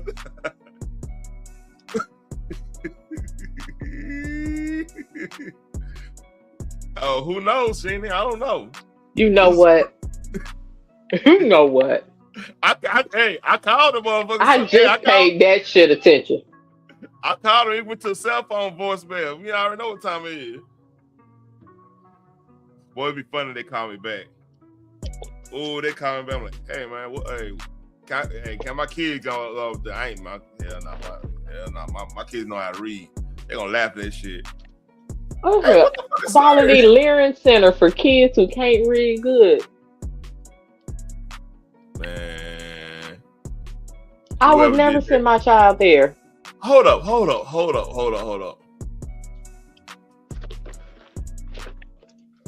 I thought it was painted on there. I was like, you painted Learning on there? Learning, not learning, learning. Let's see. And instead of saying to improve children's reading, it said for kids who can't read good. Are we serious? Hold up. Let's look at the grammar errors. Why you got the KWCRG capitalized? I don't know. You're gonna have all of them capitalized. Why you got the F capitalized? Now you could have even said tutoring facility. You put for kids who can't read. I'm done. Next. Oh shit. Oh man, it took me out. It's a lot. Quality Learning Center. Oh my god. Hey, I'm so pissed off.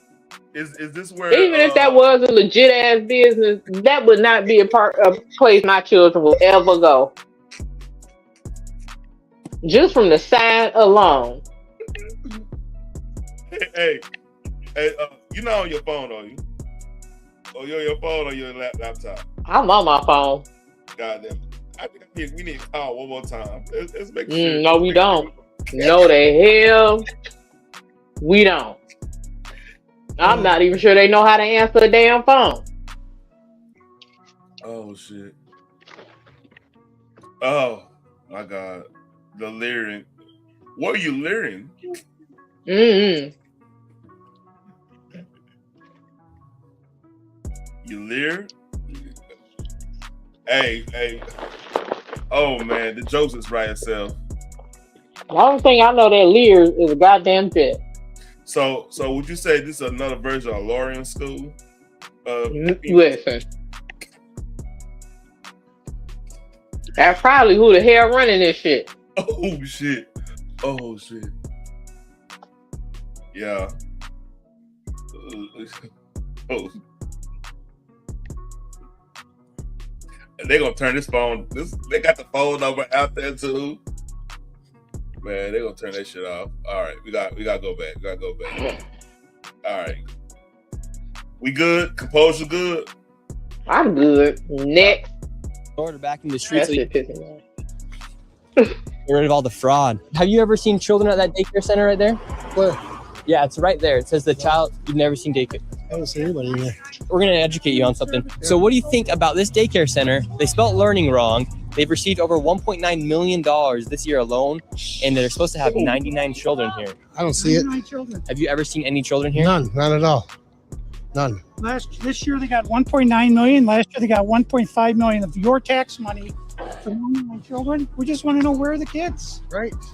Where are the children? I don't see them. I've been here since 2017. I haven't seen anybody like never that. Never seen a child here. No. Boy, so you've never seen a child here for 8 years? Nope, not at all. And how does that make you feel knowing that this place is receiving $1.9 million? Disgusting. I mean, what the hell? They stealing the money. That's a federal grant too. That's, if they get caught for that, it's a federal offense. I know I studied law. And do you think Tim Walz should go to jail for all the fraud that he's enabled here in his state? That's him doing this? Heck yeah. He's got to be held accountable for this. I mean, there's no rhyme or reason what's going on here. It's simple. It's nothing there. It's a parking lot. And look, they even spelled learning wrong on their sign for a place that's supposed to be educating children. That's crazy.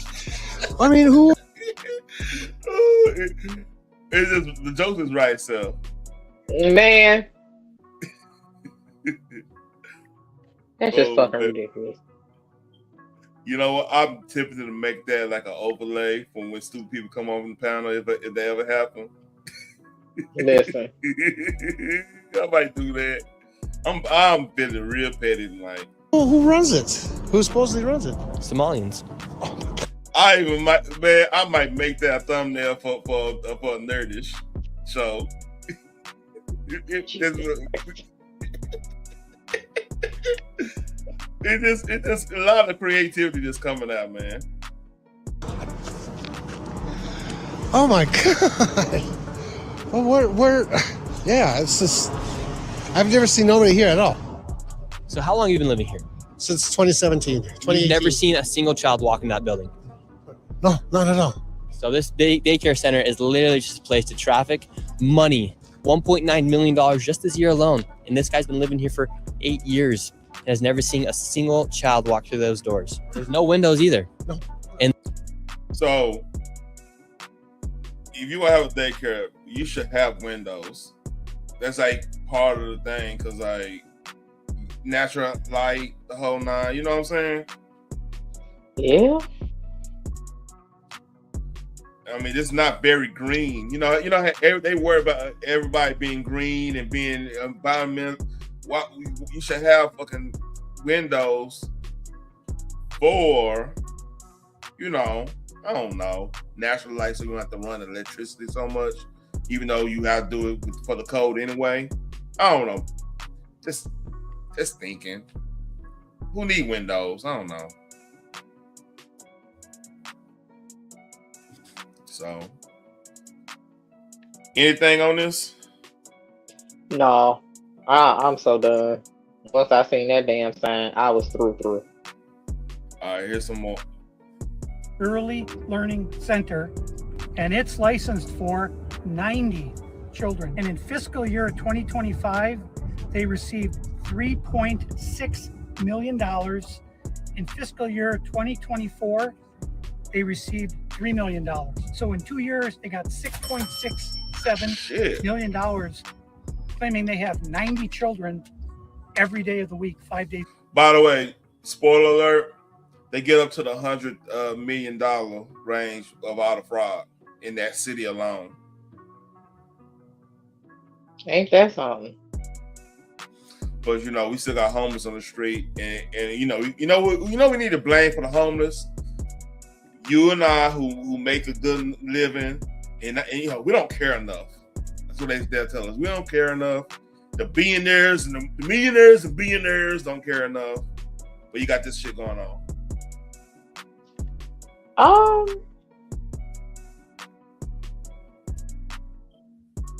I don't really listen. Everybody should look out for everybody, because the golden rule is treat those how you would like to be treated. Love your neighbor as you love yourself. Now, I don't believe in doing it to the detriment of yourself, but do what you can, wherever you can. Millionaires and billionaires, even though they have what they call their what is it called? Their green something. Anyway, I used to know it by heart, but different companies. Their like that. Yeah. No. Their pledge. I would say their green pledge. How they help the neighborhood and communities or whatever. Now, some companies do. You see them out there, keeping up with like the abandoned lots or whatever. Yeah. They'll plant a garden or whatever. But it's not enough. The homeless population has gotten out of control, mainly because after COVID, everything shot up. Like, living expenses shot up, but everything was shut down at the same damn time. And then a lot of businesses went out of closed down. But your wage still stayed the same. So now you have to move people in your house or move in with somebody else just so you can afford the cost of living. Now, fortunately, I've been hearing in the works that the real estate market is going to crash and everything's going to go either back to normal or below what it was, which will help me out tremendously. I hope that happens. Man, right now. And this setup, I'll tell you right now, let that real estate market crash in Texas. My setup right now it look like fucking look like the hood compared to what I'm about to get. Shit, I'm like, this. The camera setup gonna be different. The shit. I mean, I got a good mic, right? But like, it's just shit just gonna be different, you know. I might be in a room with a strip pole in the behind, you know. And, you know, my wife might be in the spirit. Shit, goddamn. I have said for the past couple years, I might have to dust off my clear heels. This some bullshit. Man, I ain't even hear nothing about that. Now I got visions. I don't need hearing that, man. I ain't been to strip club since Me Too, man. They start the story. I ain't been one of them in forever. I like, man. When I heard that was story niggas, man, saying, "Hey, you did this." I can't even be in there no more. It used to be fun. Y'all want cases. Hell no. You get Me Too'd in a strip club like that? Dog, do you know what you do for a living, boo boo? It trips me out, man. Like, man, I love my family, man. I love my family. You can't be no punk bitch in no damn strip club. Like that shit don't go together. Hear me out, Phoenix. I love my family, man. And I was a little disappointed when Trump was got caught on that hot mic talking about what women, you know, the grandma pussy thing, man. I had some cousins that you know, they was in the life a little bit, was offended by that. And I'm like, look, I want to tell him, look, him, folks, I love you, but I know, because this is the deal. I'm like, hey, if I'm coming to your establishment to go, you know, partake in your friends, I'm keeping 100. You don't need to be there. I'm not trying to see what you're doing. I have a question. I have a question on that. Like, because Trump, let's be real, is a billionaire. Okay. He was doing models and others for a very, very long time. Yep. When he was grabbing them hoochies by the coochie, which one of them came to the forefront and said, I don't like that? Now, I know all about the sexual assault cases or whatever. That's for the courts to sort out. I don't know the details of all that stuff. But like, if one come out and then the other 20 come out with the same story, 9 times out of 10 they was fed that story and they lying. For me personally, y'all ain't gotta agree. I don't care. Yeah. Because the predator don't do the same thing every time. Let's just be real. Yeah, he has his signature, but he's not gonna do the same thing because it's going to get boring. He's in it for the excitement. There's a power play in a lot of cases because, like, a lot of dudes that's about the strong arm, they're not really secure in their sexuality type shit or they status in life, so that they result in doing stuff like that. To me, Trump doesn't fit that stereotype just because he's pretty secure on who he is. Like, if you just sit back and listen to him, he could be self-deprecating. He ain't gonna suffer any by dissing him. You see what I'm saying? Right. And the thing is, like, this is what got me, because like, if a stripper get offended by that, I know for a fact, but this is when the days I was going, shit, if you was just like chilling, not just like, you know, enjoying a little lap dance, they'll tell you to grab the motherfucker if they feeling you like that. I'm not gonna say it. Things happen like that. It's just the way it is. Yep. So like to me, it shouldn't. Well, it's not true. It shouldn't be any. I don't know how to say this right.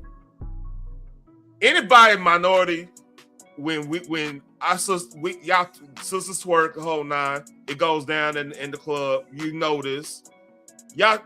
That's regular activity at the club in some cases, and not all the time. Not motherfuckers just going and doing it, but sometimes the shit happens. You know what I'm talking about. Let's keep it a buck.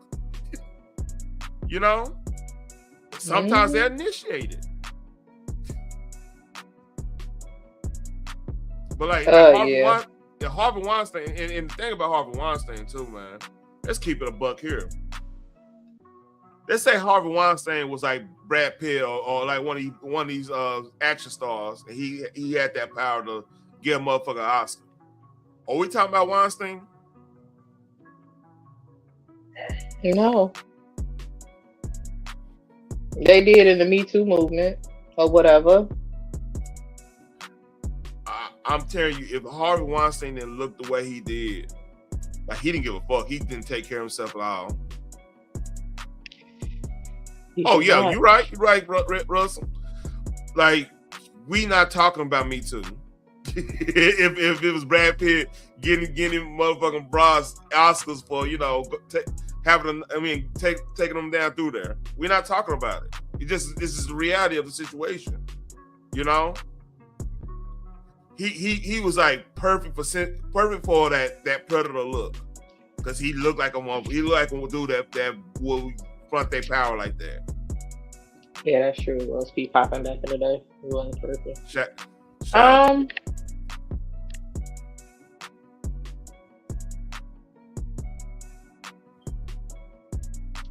Back in the day when Luke came out, he was talking about pop that coochie, so yeah. And y'all partaked in that. I think what really, the Diddy, allegedly. I'm going to say it was the bass. I don't give a damn. It was that beat.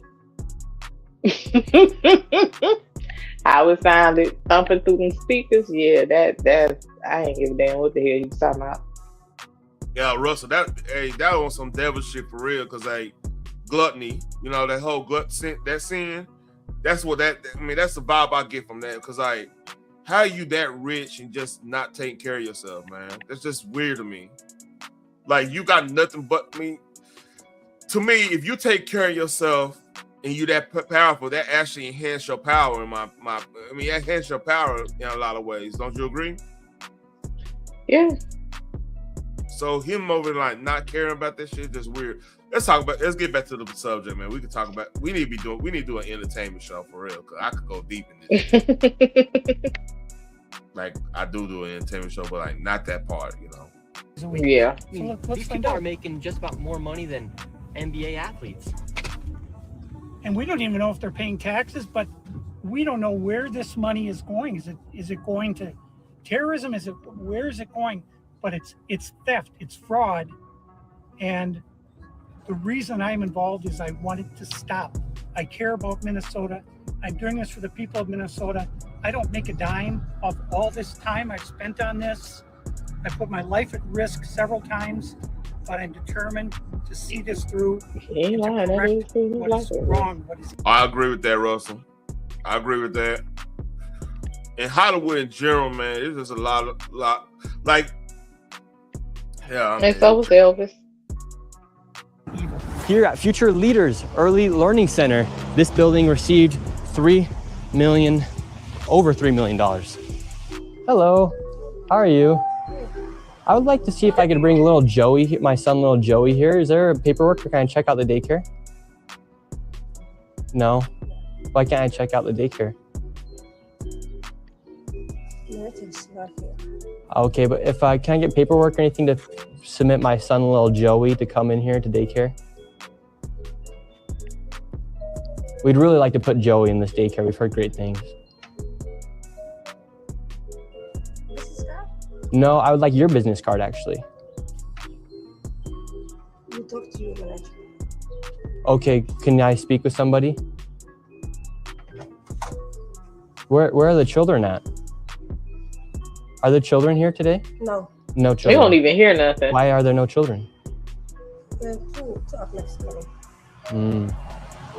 Would my son, little Joey, have friends? So hold up, let me make sure that I get this right. I don't know what the hell the manager not being there got to do with somebody wanting to check out the facility so that they can see if they want their children in their daycare. That if this is middle of the day, usually daycares are filled up in the middle of the day because parents going to work. Mm-hmm. So what she said, you don't hear Pete coming out that damn thing.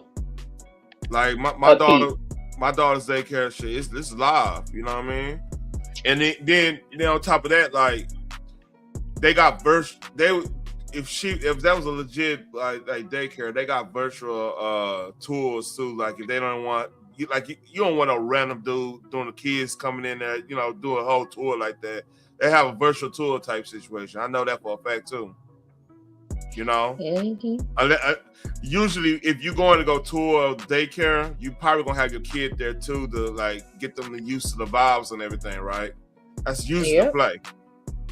So yeah, I can understand her being kind of apprehensive on that one. However, you should be like have like a virtual one, especially after COVID. They got it especially down here. They got virtual tours everywhere. What's up, Denver? Hey, Temple. Monday might be the play every now and then. You heard me? Friends to play with you? No friends for little Joey. Yes. Dang it. Well, have a great rest of your day. So little Joey would not be accepted to that daycare. Joey's still homeless. Joey's still looking for daycare. And because little Joey couldn't get into a daycare, smart therapy. We went to an autism center, as they have been popping up everywhere as a rise of autism has occurred here in Minnesota because of the government funds that they're receiving. I tried to check my son Joey into an autism center. Oh, another thing too, and this not being spoke upon about that community especially, is the inbreeding, which is crazy. Like, that's crazy. I mean, that's why most of the folks didn't bat an eye when they said, "Oh yeah, such and such married their brother for a green card." They like, "Bitch, that's normal." What, you wouldn't date your brother or marry your brother? No. Like, absolutely not. Absolutely not. Like even with y'all. Even the whole little thing they got on the hub with the industry with the stepbrother, stepsister thing. That's like still somewhat frowned upon, but like it's just like a little freaky thing. That like no, for real. Your mindset is not to say, "Hey, bro, who do we have that's legal that I can marry right quick for a green card or citizenship?" No, she goes straight to the brother. Like, do you know how fucked up you got to be in your head? It's the craziest thing just thinking about. Like, that's just the craziest. That's just how fucked up and normal it is for them. Like, you don't say, "Oh, let me find an actual American citizen, like my brother's friend who gets it," or something like that. No. We going straight for the brother. Yeah, I think it's because like Ethiopians, you don't hear that shit going down. Ethiopian, like the Ethiopian community. It's the weirdest. What's going on? But then they want to make it about color. No, they also it's because we black. When did you become black? Like, for the longest time, y'all wasn't black. Y'all Arab, and we need to get it right and all that stuff. And now y'all black. You don't hear, like I said, you don't hear that in the Egyptians, because like the closest thing that they would be, like, they don't do that shit. They kind of like they branch out. They don't. Egyptians find damn near everything disgusting, though. For real. They find everything disgusting. Damn near. What do you mean? Like, it's almost like they expect perfection, and anything outside of that, their mind frame of perfection. Let me just put that. Okay. Anything outside of that, you have literally lost your rabbit ass mind in their eyes. Oh, so they put it's kind of like how Germans are in a way. It kind of makes sense what you're saying, because like Germans, they're very pragmatic, and you got to be pretty much what it's supposed to be, or you're not it at all. Yeah, I get that, because like that's one thing. That's why I like how they went into like that. You know, the thirds and fourths wanted to get in detail. Like I'm talking about Jeremy, right? Jeremy. I'm being country here. Love their beer though. I love their beer. Oh, great, man! Steins, man. Our beer. Shit, they love our bourbon. Yeah, imported beer is way better than domestic. I'm sorry. IPAs is different. IPAs is different now. Wow, I just had this stuff. IPAs hit different. No. Don't this the local scene now. The mainstream stuff. Yeah, you got a point. I like Blue Moon. That's from Georgia. Yeah. I like Blue Moon, but like overall, like serious imported beers. Hey, if we ever get viral on this motherfucker, and like, well, I can start having meetups and shit like that, like legit meetups and at places with beer is served from Texas, and your ass have to come down here and drink, you gonna be like, because hey, you hear how Biz talking about Voodoo Range. Voodoo Range is like not like a 10-minute drive from where I'm at, like the brewery. So like, we got some drink down here now. Now you can go to the brewery. Me and your wife going to the winery. I'm just saying. I'm going. I'm telling you, look, you ever heard of TX whiskey? I was gonna say I could do a whiskey tasting. Yeah. I could do a tequila tasting. So yeah. Beer here makes you overweight. I'm just saying. We got I believe 3 distilleries in Fort Worth right now. We got Yellow Rose. If you know, Yellow Rose is based off Yellow Rose of Texas. That little, if you know about the Yellow Rose of Texas, it was pretty much it was a high yellow slave that seduced Santa Ana. That's why we won. We real dead ass true. It's a real true story. The I know, but the way you put it is still funny. Yeah, she basically a Beyonce lookalike went to Santa Ana, you know, put on Santa Ana. He was over there asleep, tired as hell, like goddamn, she put the soul food on him. You know what I'm saying? And Sam Houston had that shit for him, had that strap for him. So we went on, took our independence. Say fuck you, and take your ass back over that border. We ain't hearing it. Nope, that's how it went down. It be what it be. Remember the Alamo? Yeah. But anyway, they got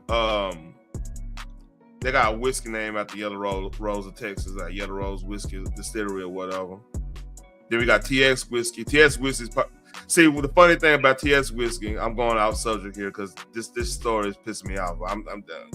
We going on off ramp a little bit slightly, but TX whiskey is based on a known. Remember I was showing you about like Billy Ray Maddox and stuff, the old gangsters here, that one random stream.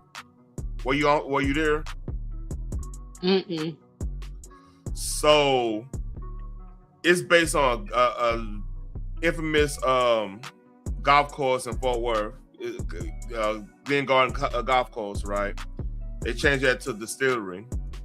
So I went to a get together over there, man, and like I'm on the golf course, and I was telling my wife friend, I was like, "Hey, man, do you know how many people got the dime dropped on them by a cell phone call or something over here?" Yeah.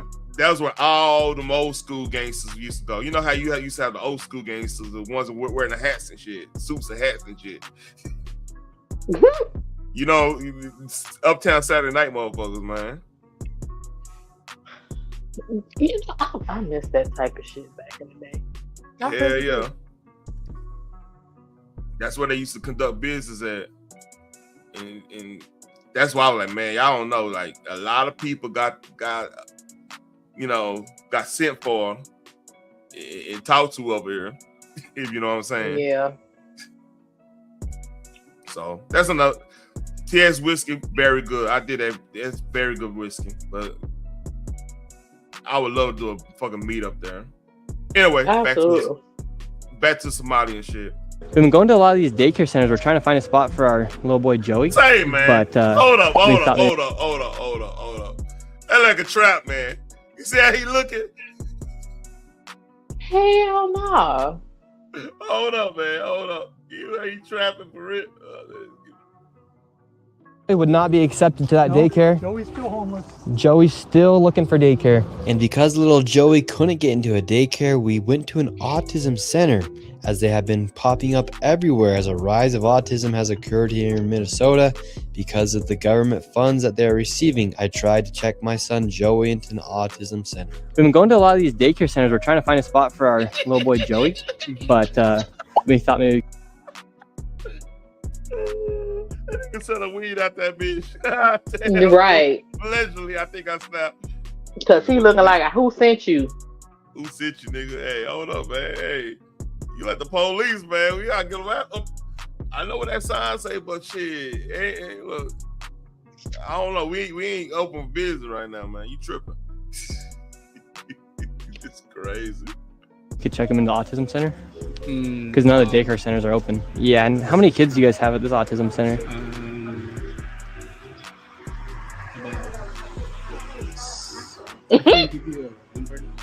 Like more than 5? Probably, so you don't really know. You gotta go, man. What do you guys think about like the fraud that's been labeled on the autism centers here? What do you guys do think about the fraud, or how come the autism centers are popping up? I can't answer. What news? Are you a news reporter? My name's Nick. We're doing a little documentary trying to find little Joey a spot to put himself in one of these centers here, because there's the fraud. Yeah, because we want to make sure we're going to legit business if we're going to bring our little boy Joey here. This is not a Joey spot. What the fuck? But that's a number. Hold up. It's not a Joey spot. And why I mean, talking about, but that's our number. Nigga, why I gotta call you when I'm standing in front of you? Hey, this is not a Joey spot, man. Hey, you gotta get up out of here. God damn. Boy, they finessing like crazy. There's our number. I'm standing right here. Why the hell would I leave to call you? Do you know how high gas is? Oh, man. I gotta do this. Oh, I gotta do this. Close the doors for me for a quick moment. Oh, man. I'm here. Why not your call? Like, why? I'm supposed to leave to call you. Oh, my God. This ain't a Joey spot. How you know? You won't even let me in the seat. All right. Oh, my You God. don't know Joey. My nigga got a hoodie on, sweats. Right. Yeah, he might got the Draco in that bitch. And he ain't said shit until he mentioned fraud. Why the hell you asking about fraud? Why you getting so defensive? You do know there's businesses out here actually frauding. And I ain't trying to get my Joey caught up in no bullshit. Man. He don't need to be traumatized. All right, we got keep on. We almost done. I don't go through the whole thing. This is just a remarkable. But this is we can't let you guys do so. Okay, thank you.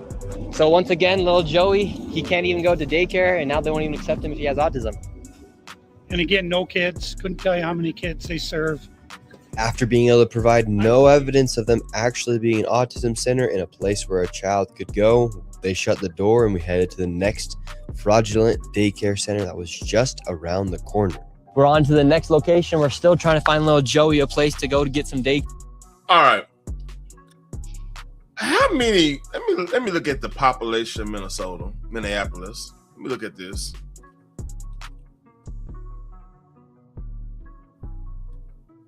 Boy, Prince is rolling over in his grave right now. Morris Day should be setting that shit on fire. And the time. So Jimmy Jam and Terry Lewis.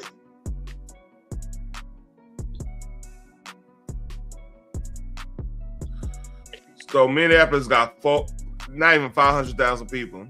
How they get all these goddamn? You got all these goddamn daycares. You only got 500,000. Correct. And not to mention, most of those daycares, if not all, are registered under the state. which means they get, you know how single mothers or single parents period get help from the state, and they have to actually put the name of the daycare that their child is going to. How much is coming out of that and going to a daycare, adult daycare, or even an autism center, saying that they keeping kids and they getting paid every week, every 2 weeks, however they doing it now? You know, like DHS. Yeah, they eating. These motherfuckers eating for real. And you mean to tell, and for some reason, if you sell food stamps to supplement your income, they will strike you with food stamp fraud. You can never in life get food stamps again, and they possibly might throw your ass in jail just because you was trying to maybe get something that you needed, like pay a light bill. You sold a couple of dollars of food stamps. But these motherfuckers can milk millions of dollars for daycare of non-existent children. And they're not even legal citizens. And nothing happens. Better yet, let you go cross state lines and with a pound of weed or something. Ooh. Or I mean, cocaine. Yeah, I can make an argument. All right, maybe the fentany's involved or something. Okay, I can understand being harsh on that, because that could kill, that could unalive somebody. You know what I mean? But let you have more than what you're supposed to have on you going across state lines, or better yet, not even talking about like illicit, like a drug like that, which is not even considered like illicit drug anymore. Thanks to Trump on that one, but they reclassified it. But let's say I'm a good old fashioned red-blooded Texan that like the Second Amendment, and I decide maybe I want to go Magic Man in California. Six Flags Magic Man. I want to go ride some rides there, and I bring mine legally obtained this and that and this and that. You know what I'm saying? And get stopped over there. They be trying to give me a fair charge. Mm-hmm. They don't think I'm trafficking weapons, even though it's my own legally own weapon. But these people get to walk free and do this nonsense, and they don't even like being here. They don't even like us. They'll kiss white folks' ass to get whatever they're gonna get, but they really don't like us. They think we beneath them until they need us. Yeah, that's true. See, that's the thing though. Everybody denies us until they want to attach themselves to our struggle and get our sympathy. Like, oh yeah, we'll help you out, and then they get everything, and we still stuck with like folks arguing over reparations. Yeah. Oh, if y'all got reparations, Cadillacs will be out of business. They won't be able to mass produce it. How the fuck you know? I'm like this. You don't speak for every black. And why in the hell would it be wrong for anybody to want the car they dream? So, back to the pro-black thing we were talking about earlier. I think the best way to obtain the reparation thing is we all need to get first of all, we need to get way more business-minded. That means making more intact families. Like, I hear what you're saying about, we talked about this about, if the family can't be intact, work it out through that way. That's good too. But the goal should be intact families, so we have the wealth to establish for the next generation. That's the best way. I completely agree with that. But you have to have like-minded people around you in your family to actually accomplish that. I agree. I absolutely agree. Because I've been saying to my family, back in the day, 18, you got to get the hell up out of my house. Meanwhile, you got generational wealth building on the white side, Asian side, and everything else, because they don't get rid of their kids until their kids are married. And even then, most times, even when they're married, they still get to stay home until they are well established to branch off on their own. That part. We didn't pick up that. You got to get the hell up out of my house. Yeah, I mean, because it's part of that. Like, somebody probably had their kids too early. That happen a lot. So they want to live their second, college years and shit. You got a lot of that going on. Or like shit, you don't, especially boys like me, shit. My situation was different because I was left things and I was already working and making. I had a career. I was doing things. So like my mama kind of leaned on me. Instead, it was reverse, which is crazy to think about it. That's crazy, ain't it? So I had to grow up. I had to grow up really fast and like peep game really fast and everything like that. So it was a little bit more on the reverse side, but like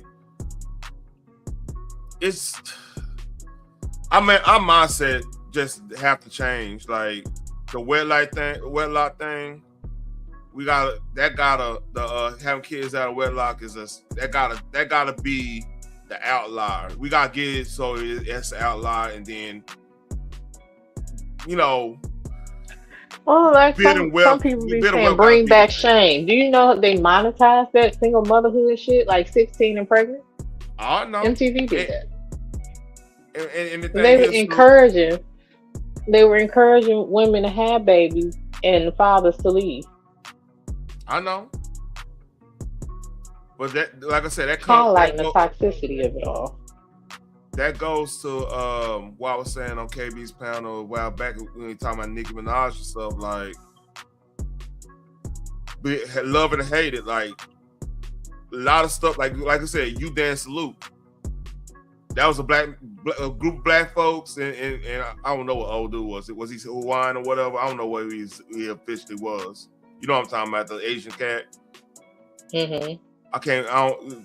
Let's disregard that. But like, somebody in the hood was like, man, they probably smoking weed, thinking, being broke or whatever. Man, you know what we need to do? We need to make these girls dance. That's how we get paid. That's all it takes. That's that little line where I just said that's all it takes for a group of dudes to be like, all right, we're gonna create something that's gonna impact the culture, which they end up doing. You agree? Yep. So what I'm saying is like, that's the power we got as black men. Like when we like I told the story about 3 6 Mafia, right? It fucked me up seeing white girls twerk off 3 6 Mafia. But the fact of the matter is, it was a black man my cousin brought that into the school I ended up going to and got them on that. My point is, whatever we do, people follow. The thing is, we gotta understand how to monetize that so we could. That's how we win this shit. That's how we get past the generational curses, if that makes sense. You know what I mean? Yeah. Overall, and then we have to start building on that wealth. See, because that's the fastest way to get the reparations. Because we build on that wealth and stuff, then we could go to the government and be like, you know what? We don't need your money. We need to be able to keep our own money. I know y'all. I see y'all doing the tariffs. I see y'all doing this. All right, give. If you give every young adult who just got married a tax, not even tax break, have their money be tax free until they establish themselves at a certain age. Let's say from 18 to like 25, 26. They live in pretty much overall tax free. That's gonna generate more wealth than just giving a fucking check of reparations. You see what I'm saying? Yeah. But like we gotta get in the mindset of being way more business oriented. We gotta be able to. We gotta do the Master P on them. You see what I'm saying? Like, hey, all right, give me this deal. I get a certain percentage on this, and this, and I'll make it work. And let's go hustle. You see what I'm saying? I want to say this: if I knew then, or if they were actually teaching all of this in school, like. They should start this in elementary because it's train up a child in the way they should go. And when they get older, they should never depart from it. Financial literacy should be taught as early as possible. Like you teach math. When I was going to school in math, they used money. They used the quarters, dollars, We had to differentiate what money was. Okay, you go from there and learn how to save your money, how to spend your money, what to spend your money on. You know, learn the difference between your needs, your basic needs, and then your wants. You can save up for your wants, but get your needs out the way. Certain things like that. By the time you in middle school, high school, you should be learning about stocks, LLCs, and different things of that nature. How to purchase a home. That's preparing you for life. They keep talking about the economy, but they don't teach you about the economy. I got a question. That way they can lie to you and say that the economy is great.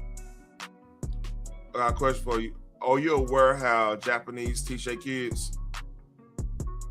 Exactly the way I just said it. Not exactly. All right. Okay. This is how they do in Japan. And you can fact check me. Y'all can fact check me if y'all hear this. Before they even learn a subject, they learn how to act in the Japanese culture and everything, the cultural norms and the whole nine. They go through the whole rigmarole. They teach the kids how to properly clean, properly do this, properly follow. So then when they get to like grade 5, they version of grade 5 or whatever, when the kids in double digits or whatever age wise, then they teach them the subjects. So reason they do it that way is that if a kid's well mannered and have an understanding of how cultural norms are in 09, they'll be able to they'll go in the classroom and they'll be able to learn and take way more when they know how they're not acting upon some of the stuff that our kids will be acting upon. They already been taught. Oh yeah, they got that type of structure because in school they teach them how to when they finish their lunch they'll wash their own dish. Yep. They have. Oh, go ahead, my bad. I was gonna say they have them cleaning up the classrooms, you know, the sweeping and taking out the garbage, all this and so forth. They learn it in school and at home.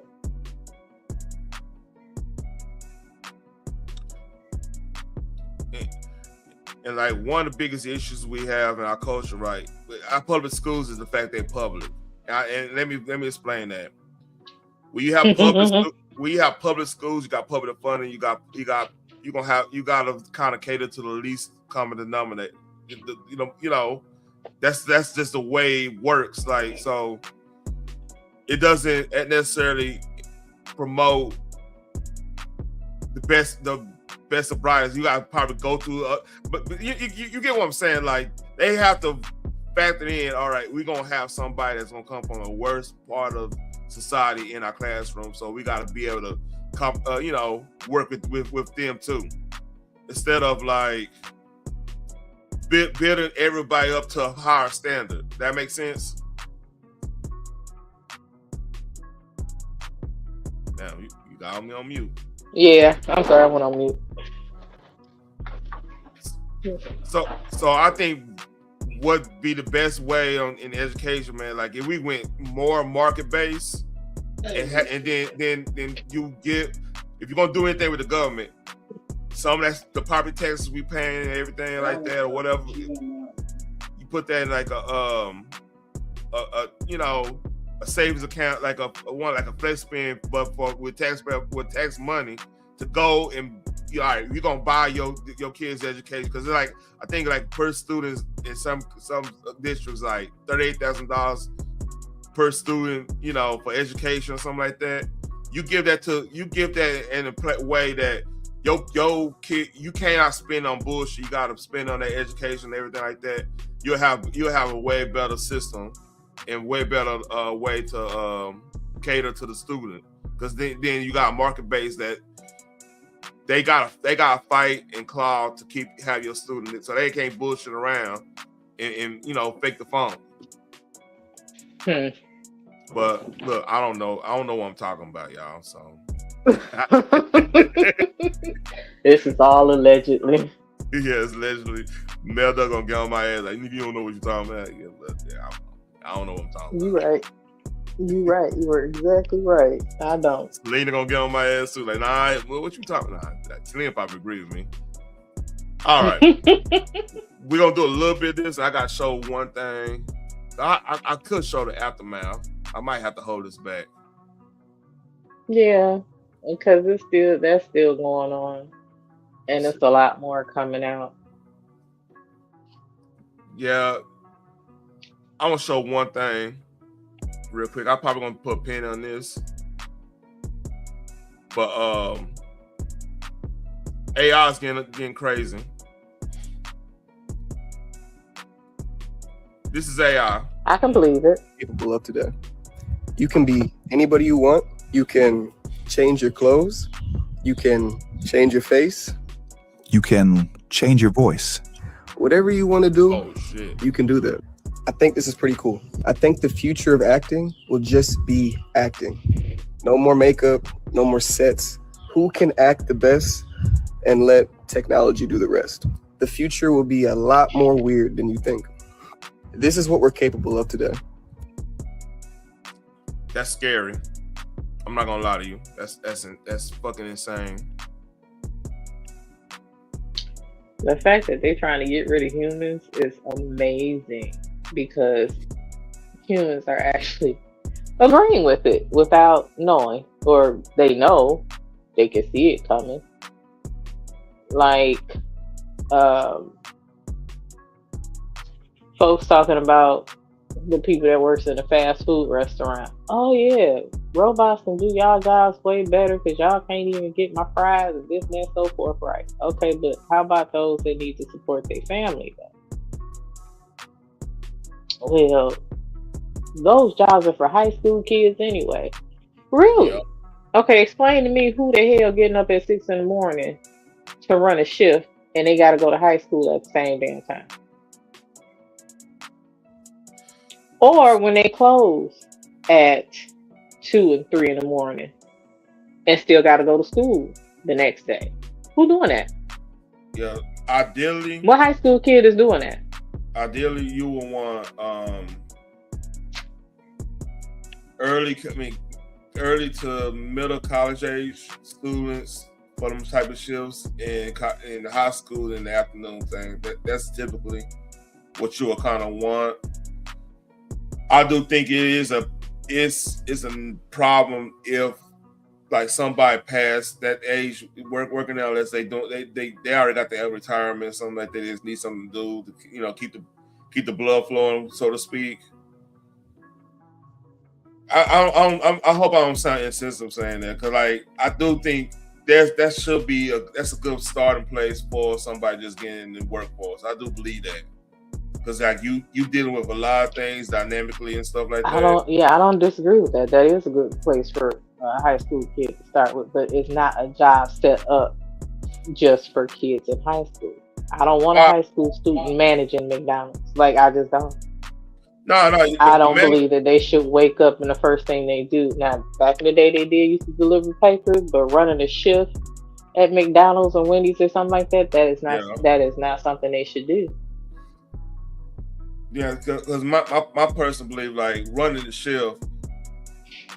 The oldest person should be that running shift unless you are part owner of the franchisee type situation.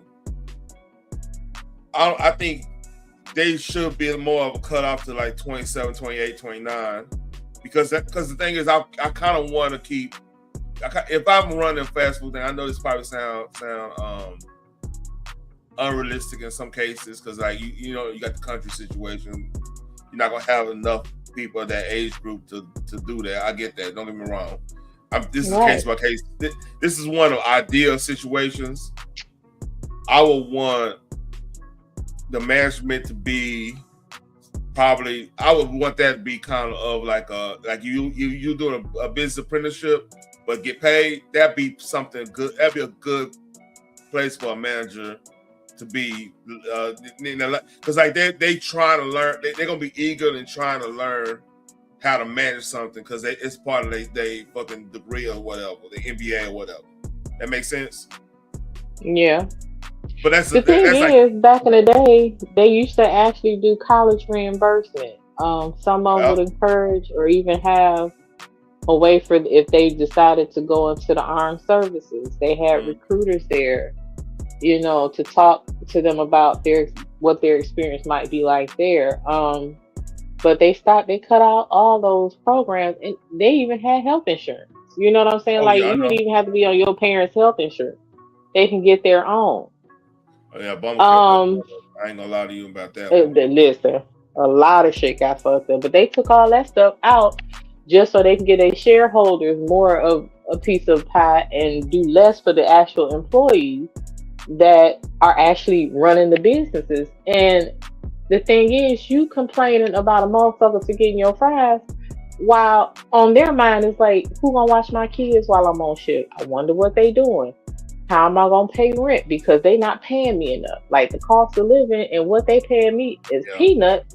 Like, that person is stressed the fuck out, and you worried about some damn fries. And then you don't even say it kindly the first time. You want to catch an attitude. This my order all wrong. They'll be like, oh, I'm sorry. I don't give a fuck about your sorry, blah, blah, blah. So now they got to deal with that on top of that. Detroit shit right there, girl. Ooh, that's how some Detroit shit. Like, she just, somebody almost hear her coming in that motherfucking drive-through and shit. Yeah, I hear that. I'm trying to tell you, like, you don't know what type of day that person is having. You know what I'm saying? And you just gonna add to it instead of trying to be the mature adult. I'm just saying. Just like with Walmart and other places like Kroger and stuff like that got self-checkout. I do not do self-checkout. I don't work here. They got more self-checkout lines than they do actual register. You putting people out of the workforce. You pushing people out of the workforce voluntarily. I think another part we gotta realize too. We gotta be real careful when people try to push certain movements in your job because of emotion. They're not really thinking this shit through. Because a lot of times, like with Walmart, for example, there's a lobby. Let's go back to when I was talking about how law get passed around. It's always some type of research, a lobby, or somebody. You know what I'm saying? Yeah. We gotta be real mindful of that shit, man. Because like there's a lobby that we could get real deceived. Like, we could probably have a decent situation, but we feel like we get more. But somebody who's pushing that more could be like, well, I got stock in these checkout consoles or whatever. Let me go and push this, get rile up the masses, get you ready to go strike and act a fool and everything. And then I could flip my thing I got on stocking. I could flip that to the owners and say, shit, I got me a little lick here. I'm gonna win both ways. People do that shit, man. And then they work on our emotions because, like, getting paid $10 an hour in today's economy is not anything, you know. You ask for $20 an hour at a place where it was supposed to be minimum wage and you're supposed to be just there to learn and get work experience. You're eventually gonna price yourself out of that situation in a lot of franchisees' minds, you know. They got to pay for overhead and everything.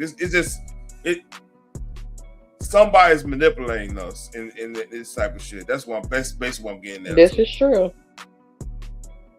Gotta be real careful of that, man. Like, I try not to complain at work a lot about things going on because, like, sometimes some folks will they'll make a simple thing more overcomplicated to get us, something extra. But you go and complain about it and they simplify it, you lose money off of that. You don't know. Yeah. I completely agree with that. You never know. You just never know.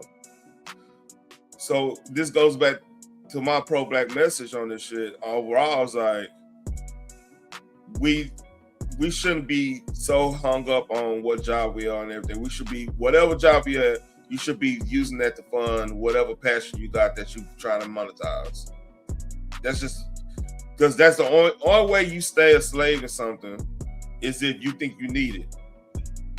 Like a lot of slaves didn't leave the plantation because they feel like they didn't know what to do with freedom. The same way when you come out of jail, they usually tell you you're gonna come right back because they know if you've been in there for a certain amount of time, it takes a while for you to acclimate yourself back into society. Yeah, some people scary, do it with ease because they cannot wait to get the fuck away from them people. And some of them that they just made it a way of life to be able to deal with being in there every day. Because you gotta look at it like this, like it's no, I ain't gonna don't equate this as the same thing when I say this, but like even the military, there's some people that just want they never had structure in their life a lot of times. Not every time, but a lot of times. Structure, if you live in chaos and you get something that's structured, that's intoxicating. That's just as intoxicating as like you've been celibate woman all your life and then finally trip over a dick. You're gonna be going crazy. You see what I'm saying? It's the same concept, you know? Not trip over it though. Yeah, trip over dick. Like a dude ain't that an incel get some pussy, he gonna go crazy. He gonna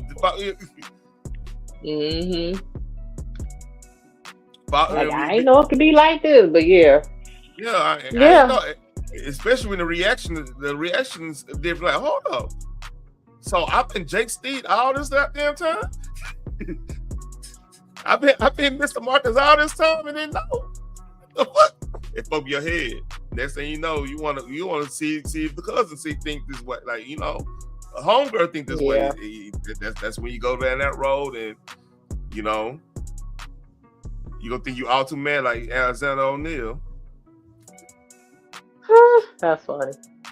Boy, I got the references, man. My bad. I got the references. Okay. That's okay. But I get the analogy. Yep. So folks shout are like shout out to RP to Five Dog. That's a legendary line. That was awesome, man. Like Alexander O'Neal. I don't know. That's hip hop head shit. Oh man, I think we need to end this, man. We might have to do a part two. Probably I'll do a part two. I might do a part two tomorrow. You down? You down for it? What's tomorrow too? Yeah, that's fine. Yeah. So I'll probably be drunk as hell like Wednesday, Thursday. Oh, Wednesday, I'm gonna be fucked up. I might hang out with white folks Wednesday night. I ain't gonna lie to you. I might have to hang out. You have fun. I know damn well your ass ain't gonna be coherent by Thursday. Man, look, I'm like, hey, see, this is why you have multiple races of friends. Cause like you got some Irish friends, they like to do Irish shit sometimes. Absolutely. You know, and salute to them. They drink 24/7.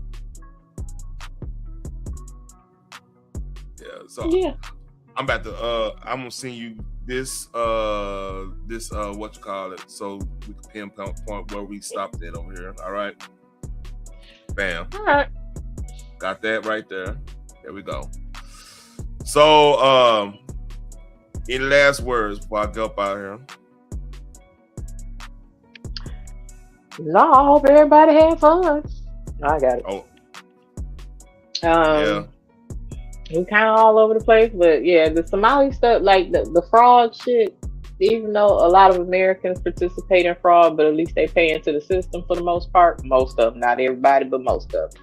But to come over here and commit fraud and then sending all that stuff back to people that basically means to harm us, that's a different beast. Yeah.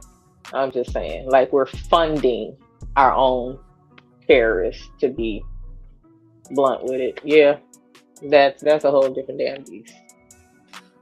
That part. And nothing's being done about it. Oh, I think something better get done. The government is actually cheering that shit on. Oh no, one side of the aisle definitely is. Yeah. Damn, I'm almost right at the middle of this video, man. That's a good look. Ain't that a good ass? All right. I appreciate everybody being here. I appreciate everybody being here, man. This was a fun live. We did go a little bit. I didn't want to go all in on the video, but this was an interesting topic and everything. Y'all like, share, and subscribe. Appreciate everybody being here. Peace.